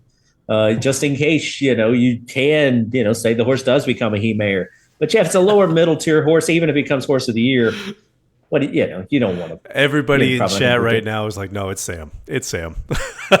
Sam is the gilding king. There's even, I won't go that far. Step away from the machete, my man. I think the Velda, anything that's a colt. Oh, he gilds anything that's colt. Yeah, definitely.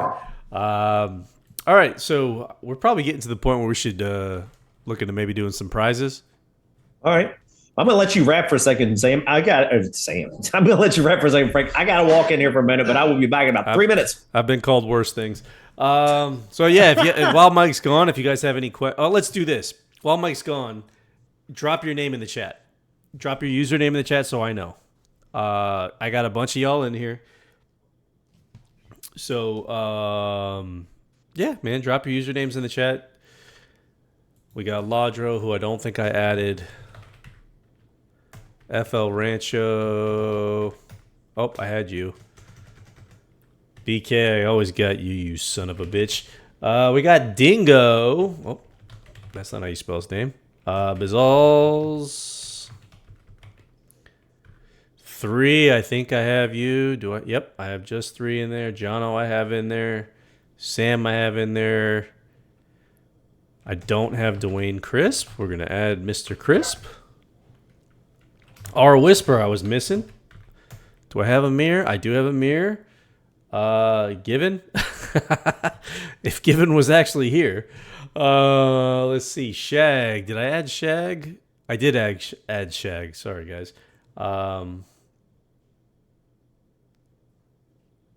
Shag says I would, but I'm not sure I'm allowed to. What are you not allowed to do, Shag? I'm sorry. I missed the joke, buddy. Ledwith. I got to add you, bud. Liam. I definitely didn't add. There we go. There's Liam. Oh, his name is censored. Touche. Touche. Yep, Shag. Don't say Shag in the chat. For some reason, it blocks you. It does not like the word Shag.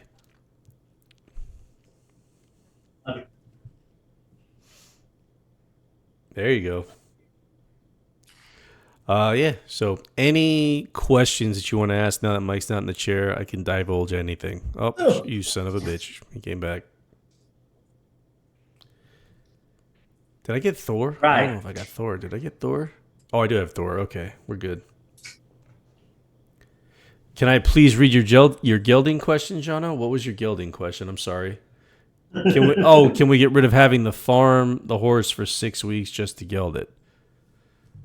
That's a Mike decision. Yeah, I had to think about it.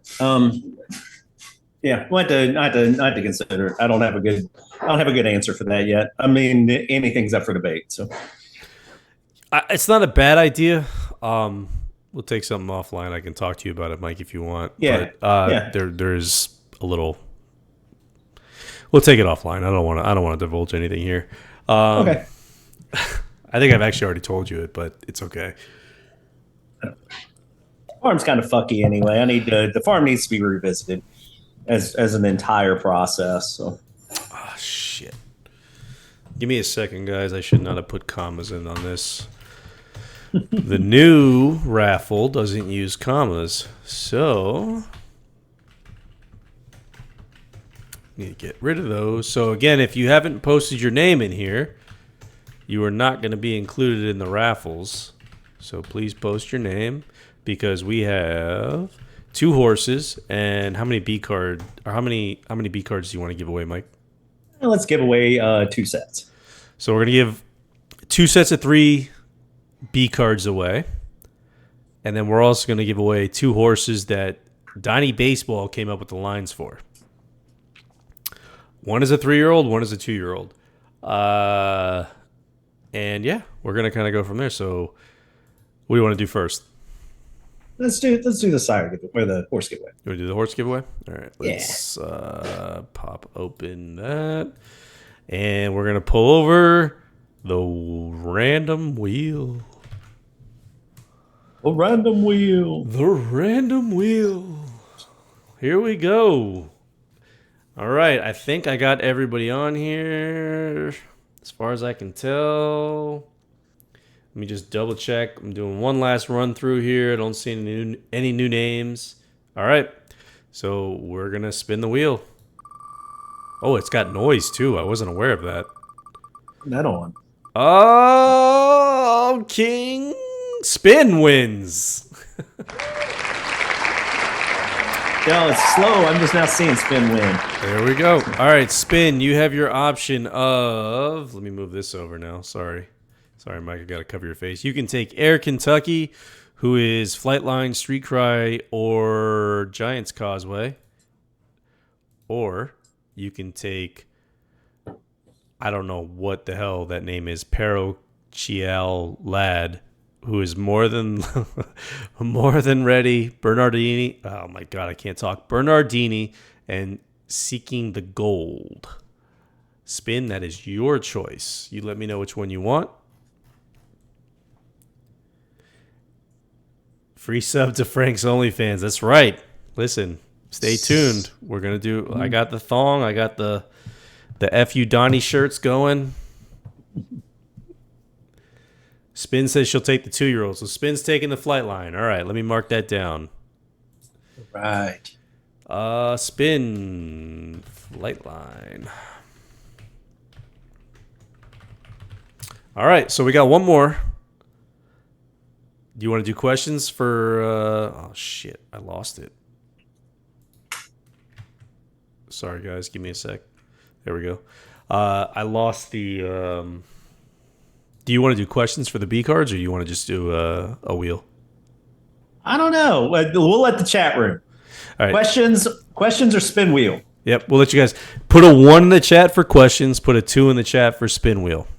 Wheel. If they don't like my questions. Wheel. Yeah, nobody likes me. All right. That sounds like spin the wheel, make the deal.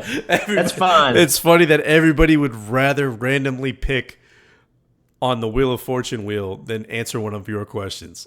They love me. Frank's telling me that he's like, yeah, they love you here. I'm not so sure. Oh, they love the shit out of you. They just don't like your questions. Fair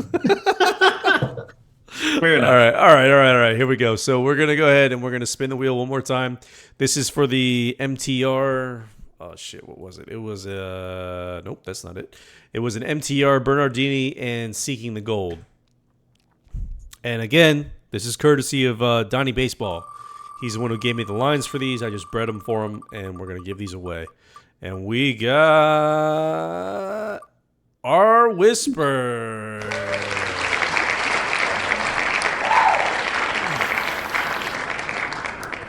Jubal, send me a PM if I've missed you. I'm sorry, man.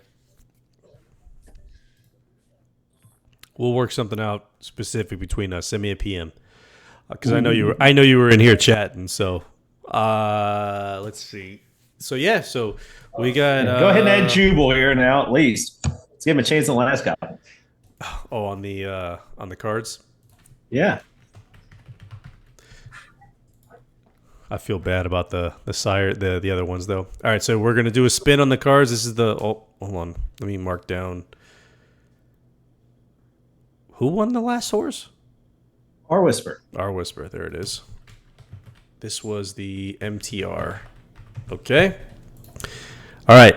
So it's all right, Jubal. Shoot me a message anyways, man. I feel bad. So we'll make it up to you. Yeah, I'll make it up to you. Just shoot me a message and you and I will chat privately. All right, so we're gonna spin again. This is for 3 B cards, guys.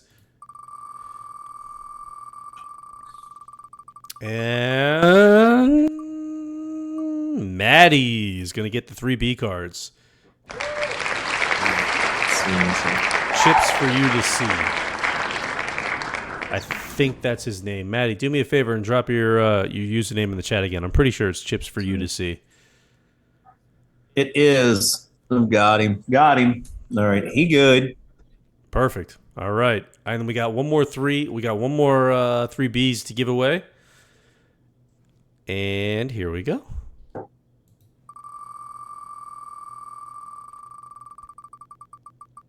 Oh, we got FL Rancho. Man, Rancho wins big with us.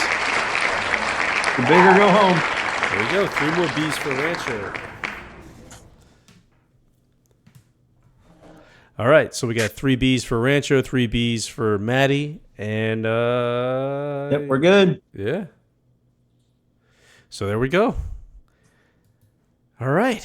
So I will. So also, if you participated in chat, and thank you again for telling me, Jubal, because I definitely would have forgotten you.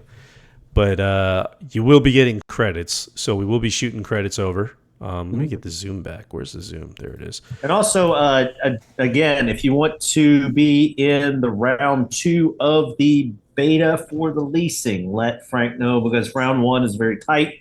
Again, we just need to get it tested.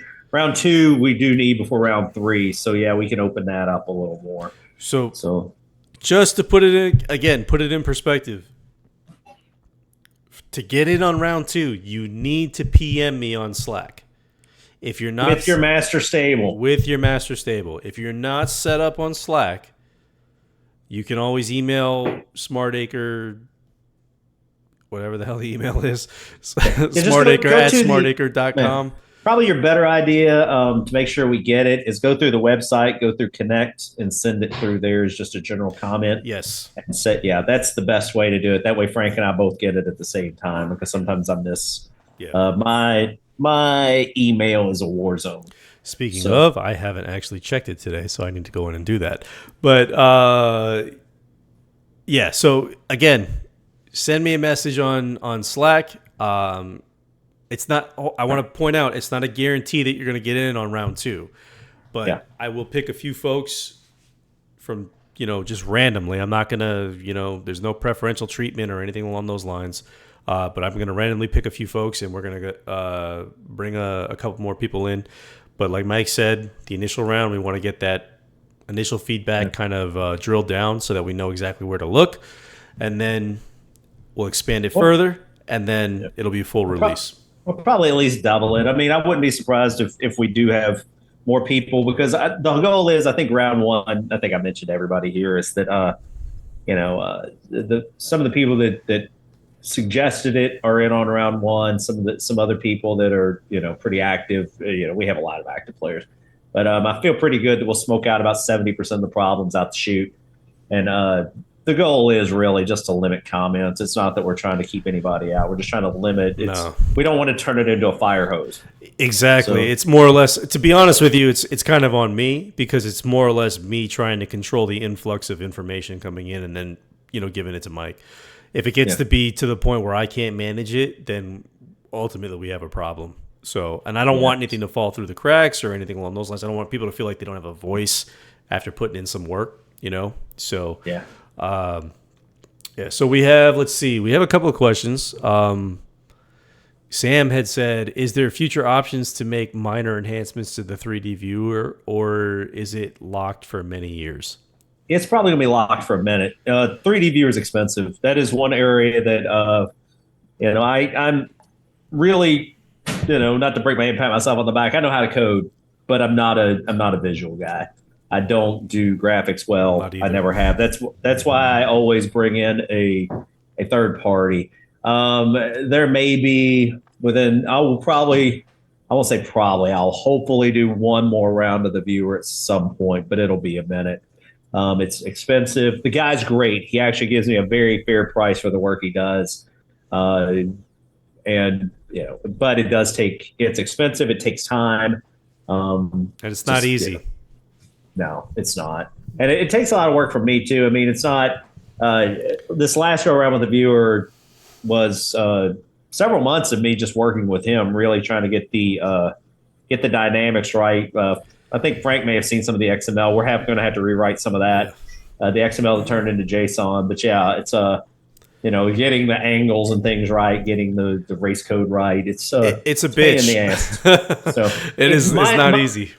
Yeah, minor enhancements. Again, it's all real money is the problem. It's not me going in there and fucking with it. It's me paying somebody to fuck with it, and that becomes a different animal. Right. So, let's see. Dwayne asked, "How close to the hurricane route projection?" I am pretty close. So I'm definitely in the cone, which means that because my internet service sucks, and despite what I pay, I'm probably going to get slammed, and I probably will be out of commission for a few days. Or at least a day is my guess. But it's supposed to start for me tomorrow. Hurricanes are hurricanes here, man. If it's a Category 1, we'll all go hang out on the golf course behind my house and just drink beers and chill. But if it turns into a 2 or a 3, then that's typically it. If it turns into a 2 or a 3 and you're on the coast, that's typically when you probably start to worry. Man, I can tell you stories. When I used to live in South Florida, I've lived through Hurricane Andrew. I've lived through Wilma. I've lived through Katrina. Yeah, I've been through all the big ones down in South Florida at this point. So ones like this don't typically scare me, especially since I'm so far inland. But, the one last year, Ian, that guy was a motherfucker, man. He turned out to be a lot bigger than everybody thought he was going to be. So, let's see. Jubal likes the 3D viewer. I love the 3D viewer, man. I watch all my races on the 3D viewer. Yeah. Liam says, interested in any early thoughts on the new BP structure for sires? Yeah. Anybody who's got thoughts on it, man, let us know. I mean, so far from what I've heard nothing but good things. I mean, we had a couple people who, I don't want to say bitched, but they didn't understand the concept that it's not just tied into buys. It's also tied into when the horse is bred. So that was one of the other things that, I had to clarify on the forums. But yeah, I mean, I think that's, the way it goes. Mike, what beer are you drinking? I see you pouring another one. You sly. I'm drinking this shitty Montucky. You sly son of a gun. Apparently not that clever. Well, no, your forearm showed up in the camera. So let's see. At what point does the next stream become a live stream? You and Mike in person. Hey, I don't know. Mike's either got to come to South Florida or I got to go to wherever he is. Bumfuck, Tennessee. There it is. I'm more than happy to go there. Well, yeah. Hey, you know what? If you end up getting run out by the Hurricanes, maybe the next stream. Oh yeah, no, definitely. Let's see. We got sleep in my kitchen. Hey, listen. As long as I can throw an air mattress down, I'm good. Best of luck. Hopefully, nothing major. Yeah, I mean, hurricanes are funny. It's actually funny because with like California, for example, I think they got a Category 1 most recently, like maybe a week ago or two. In Florida, we laugh at that shit. That's a garage party. Everybody sits out in their garage and they just drink beers and hang out, and you meet your neighbors, and that's pretty much how it works. I'm a hurt Florida man over here. Oh god damn! I could tell you some Florida. If you haven't done this is a very, very good exercise. Type in Florida man and your birthday, and see what comes up in Google. Nah, I won't. Oh, you'd be surprised. It'll be funny. We got Rancho says in 04 I lost power for a week, got it back for one day, then another one hit and I lost it for another 7. Shit, that is tough. I don't know if you guys remember this, but yeah, when I still lived in Louisville, and it was right before I left. Yeah, we just got like strong winds that knocked the game offline 3 days. So yeah, that wasn't even a hurricane. I remember that. We got LED says best of luck. Hopefully nothing major will happen. Yeah, we hope, man. Listen, I'm renting anyway, so if it takes this house away, as long as it doesn't take my computer, I'm all right. Let's see. Viewer got a thumbs up from Maddie. What was the hurricane class question, BK? Sorry, I missed it. Jono wants to know how the merch is coming. Merch. To be honest, Jono, I've slacked on that, dude. Nobody's. You know what? I know you guys. You ain't buying no merch. Come on, man. I'll tell you we what. can joke about it. Nobody wants merch. I'll tell you what. I think Jono sent me a message for it in the past, or maybe it was Padre Bry. One of the two of them sent me it. Send it to me again, and I'll look into it legitimately. I did look at it the last time, but I didn't. How's this? I've got the double. I got the double whammy here. Okay, Padre Bry, make us a hot sauce. Brand us a hot sauce, and then you can have all of the revenue, and then you can sell to some people too. Oh, and then we'll even better. We'll promote it. Send it to us, and we'll try it on stream. Yes. Padre Limited edition Derby Fever hot sauce or E-Horse Racing hot sauce. Let's see. We got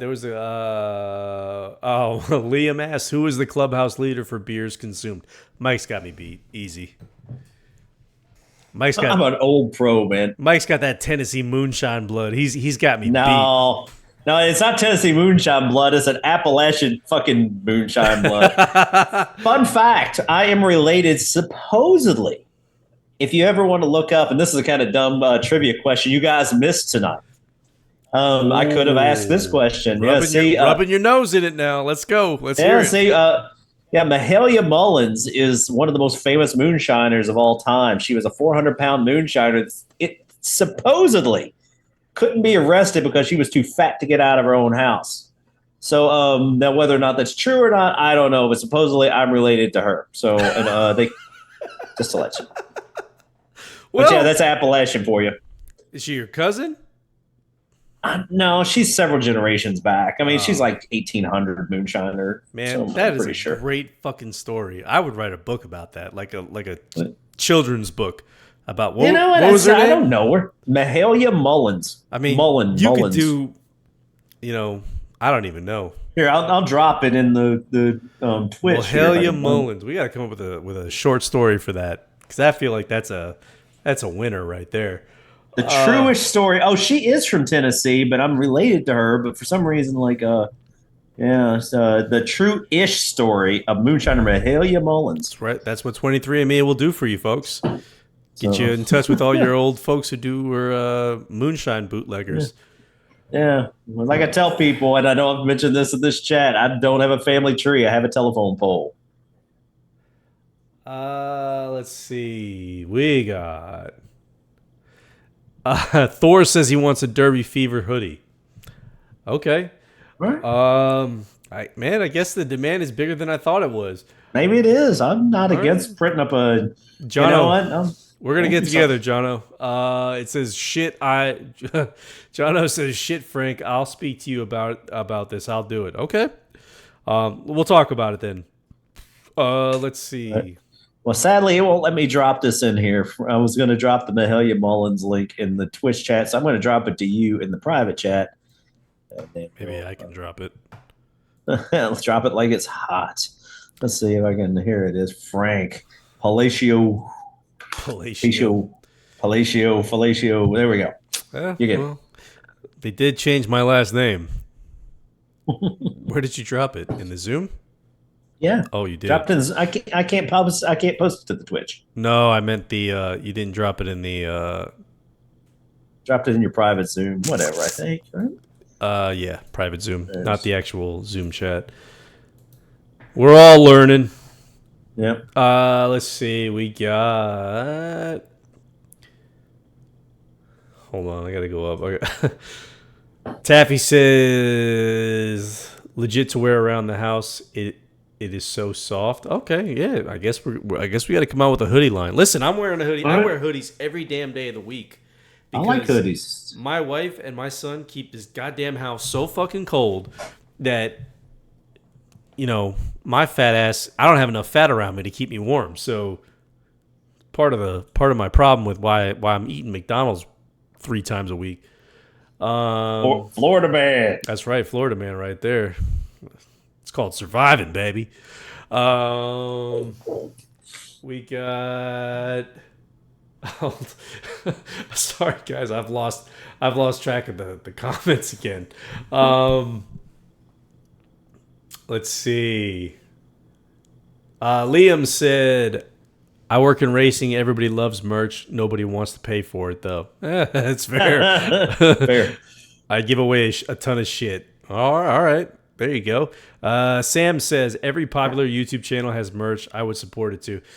You're right. Every popular YouTube channel does have merch. I just never really anticipated us as being popular. Yeah. I mean, take that with a grain of salt. I mean, we kind of have a niche following. Mm-hmm. Where we at? We're popular amongst ourselves. Absolutely. Mike's the rock star, and he's the DJ, and I'm the rapper. Absolutely. Let's see. Where we at?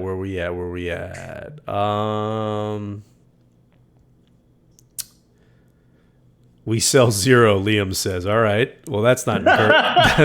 Yeah, that's not encouraging. That's not encouraging at all.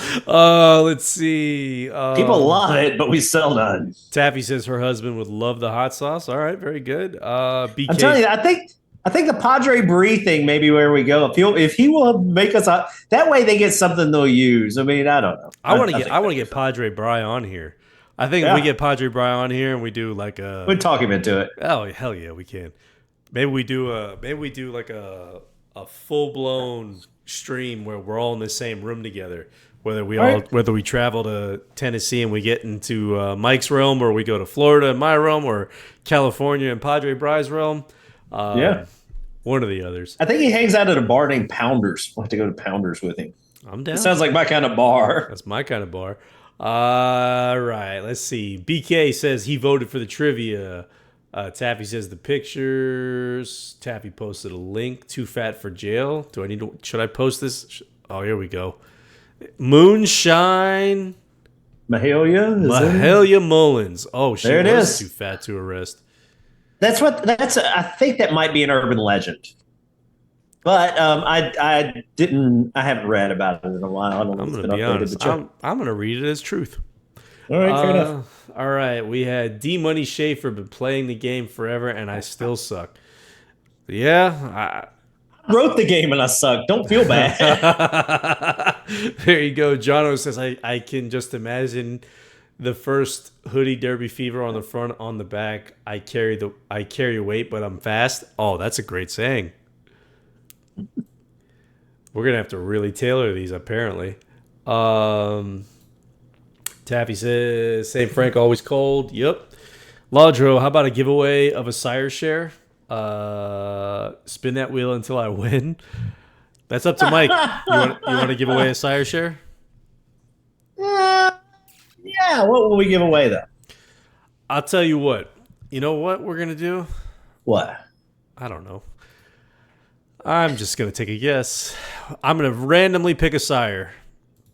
And I'm Any sire? Listen, I'm gonna give you, Mike, pick a number. Pick a number from 800 to 1452. 807. Oh, you went low. I think you knew what I was trying to do there. All right, so that's violence. Oh. So that's the sire share we're gonna give away.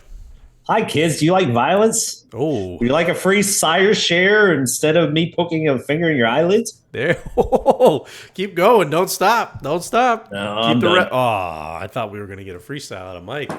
No, I'm done. Hey, we got Cadet. Cadet joined us. Can I get a t-shirt that says, I'm Given's daddy? Oh, absolutely. No. Absolutely. You're just asking for trouble now. Send me the details, Cadet, and I will have it printed for you. It'll be made of silk. Just kidding. No, I'm hand sewn. I'm only sour because Dan beats my ass in every other race. So let's see. D Money Schaefer. Let me add you here, D Money, so that you are eligible for Is anybody else missing before we spin this wheel? There you go. Is anybody else missing right now? Cadet may be missing if he's in here. I added him. Okay. So you got 25 seconds. If you're missing, let us know. And we'll add you to the wheel. Spin the wheel, make the deal. Mike, do you know the story of Mary the Elephant? No. Well, Sam, you're gonna have to tell us that one. No, I don't think Padre's still here. He only posted in the beginning. Okay. You want to get Padre motivated? Smack talking to Dan will do it. We'll get it done. Yeah, Given joined the first stream, but I know Dan is super busy, so yeah. I haven't seen him in a bit. I mean, I talk to him occasionally on the chat.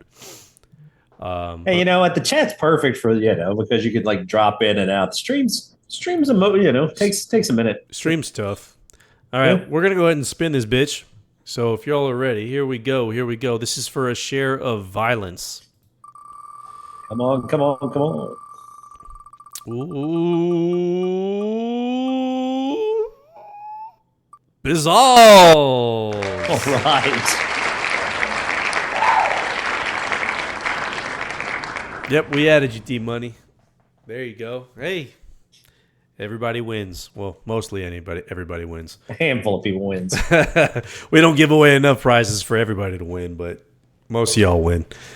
Congrats, Bizals, man. That was awesome. Let's see. Thor says, if Mike continued that rap, there may have been licensing infringements. Yeah, Eminem may have. Yeah, I got to be careful. It was a parody. It wasn't. I have to reference. It was a parody. Parody is within fair use. Yeah. So I've been told. Let's see. There you go. Laudro got biz a share. Looking for. All right, so we're coming close on 2 hours, guys. This is our typical stop time. Yeah. I'm gonna open it up to any last questions. Sam says it's time to go watch ASMR. What's ASMR? Oh, Google it. Whatever. This ain't one of those. This ain't one of those like porn star guys, is it? It's not Peter North. No, it's not. Yeah, that guy. But it's people eating things. Yeah, that's it's enough. people. Yeah, That's enough. you don't That's want to enough. watch it. It's not your style. So if anybody has any I will last say minute this: questions, let us one of know. my favorite people in life. I don't know her name, but there's a lady who not only eats ghost peppers, when she's done eating them, she rubs them in her eyes. Oh, God she is a bless her. badass. So go look that up. But I don't know her name, but she is a badass. She's like a real life superhero. So good for that lady. Laudro has a question that says, "Why does the sim site show as not secure?" It shows it's not secure because it is not HTTPS. It needs to be. It will definitely be when we get the rewrite done.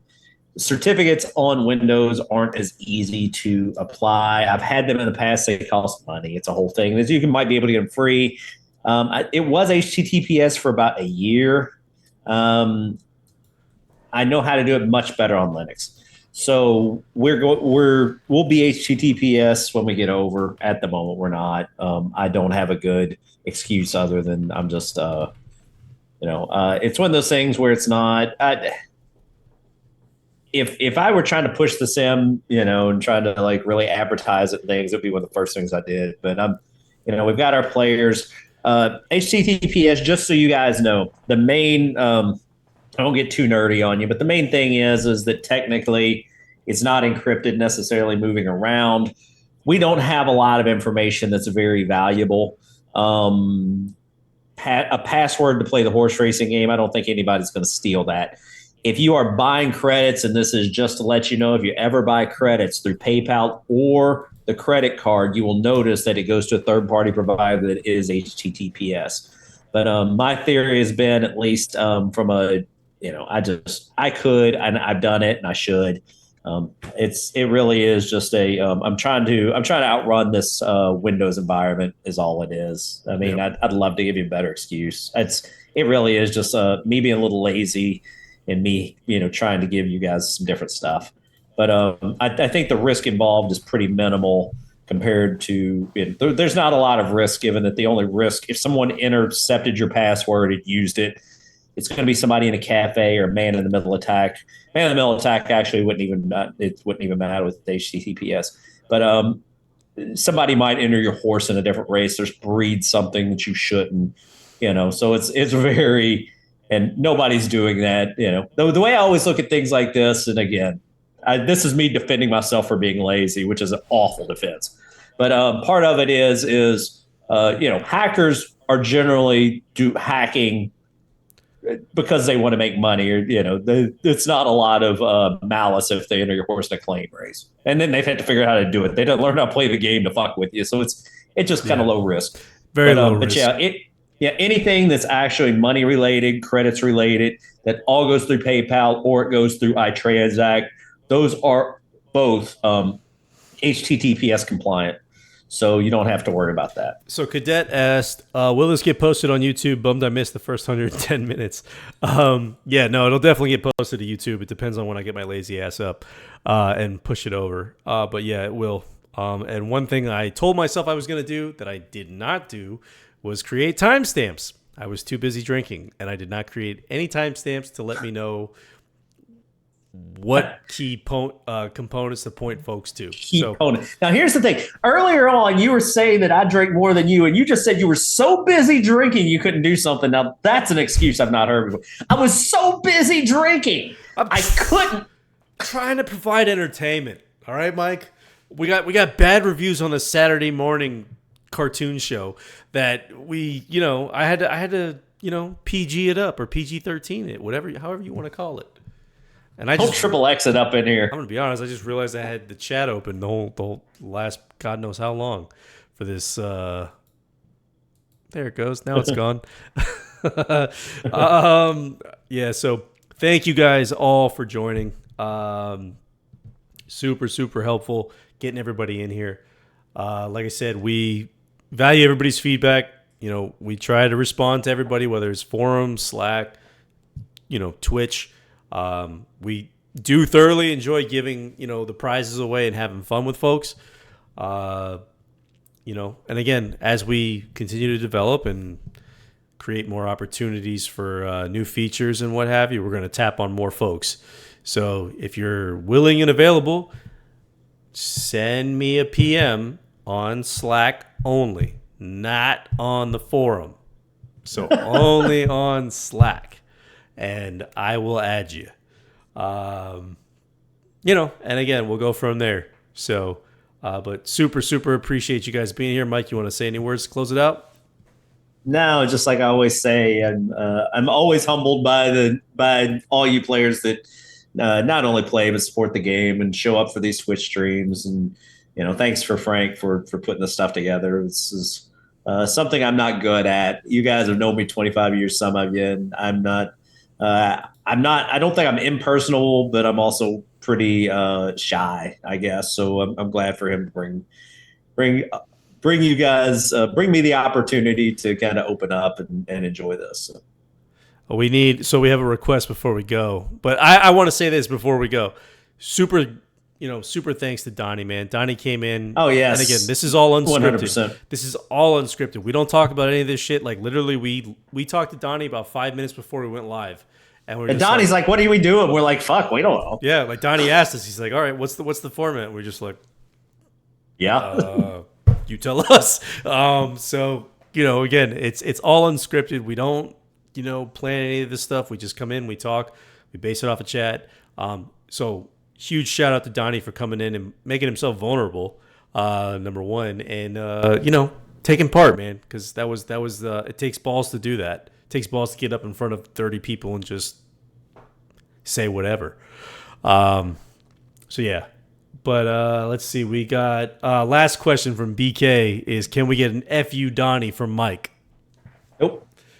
He'll never do it, but I will. FU Donny. Donnie's too good a person, man. I got nothing but love from Donnie baseball. He's all right. Lodro, which one is Frank? All right, guys. Well, awesome stream. Thank you guys for joining us. We had a blast. Thank you again, Donny. And pay attention to the forum, pay attention to Slack, because there'll be tester things going out. Plus, we may be doing a stream with Spin coming up, according to what the chat says. So, yep, right round, baby. Let's get it. Like a record. Let's get it. Y'all have a good night.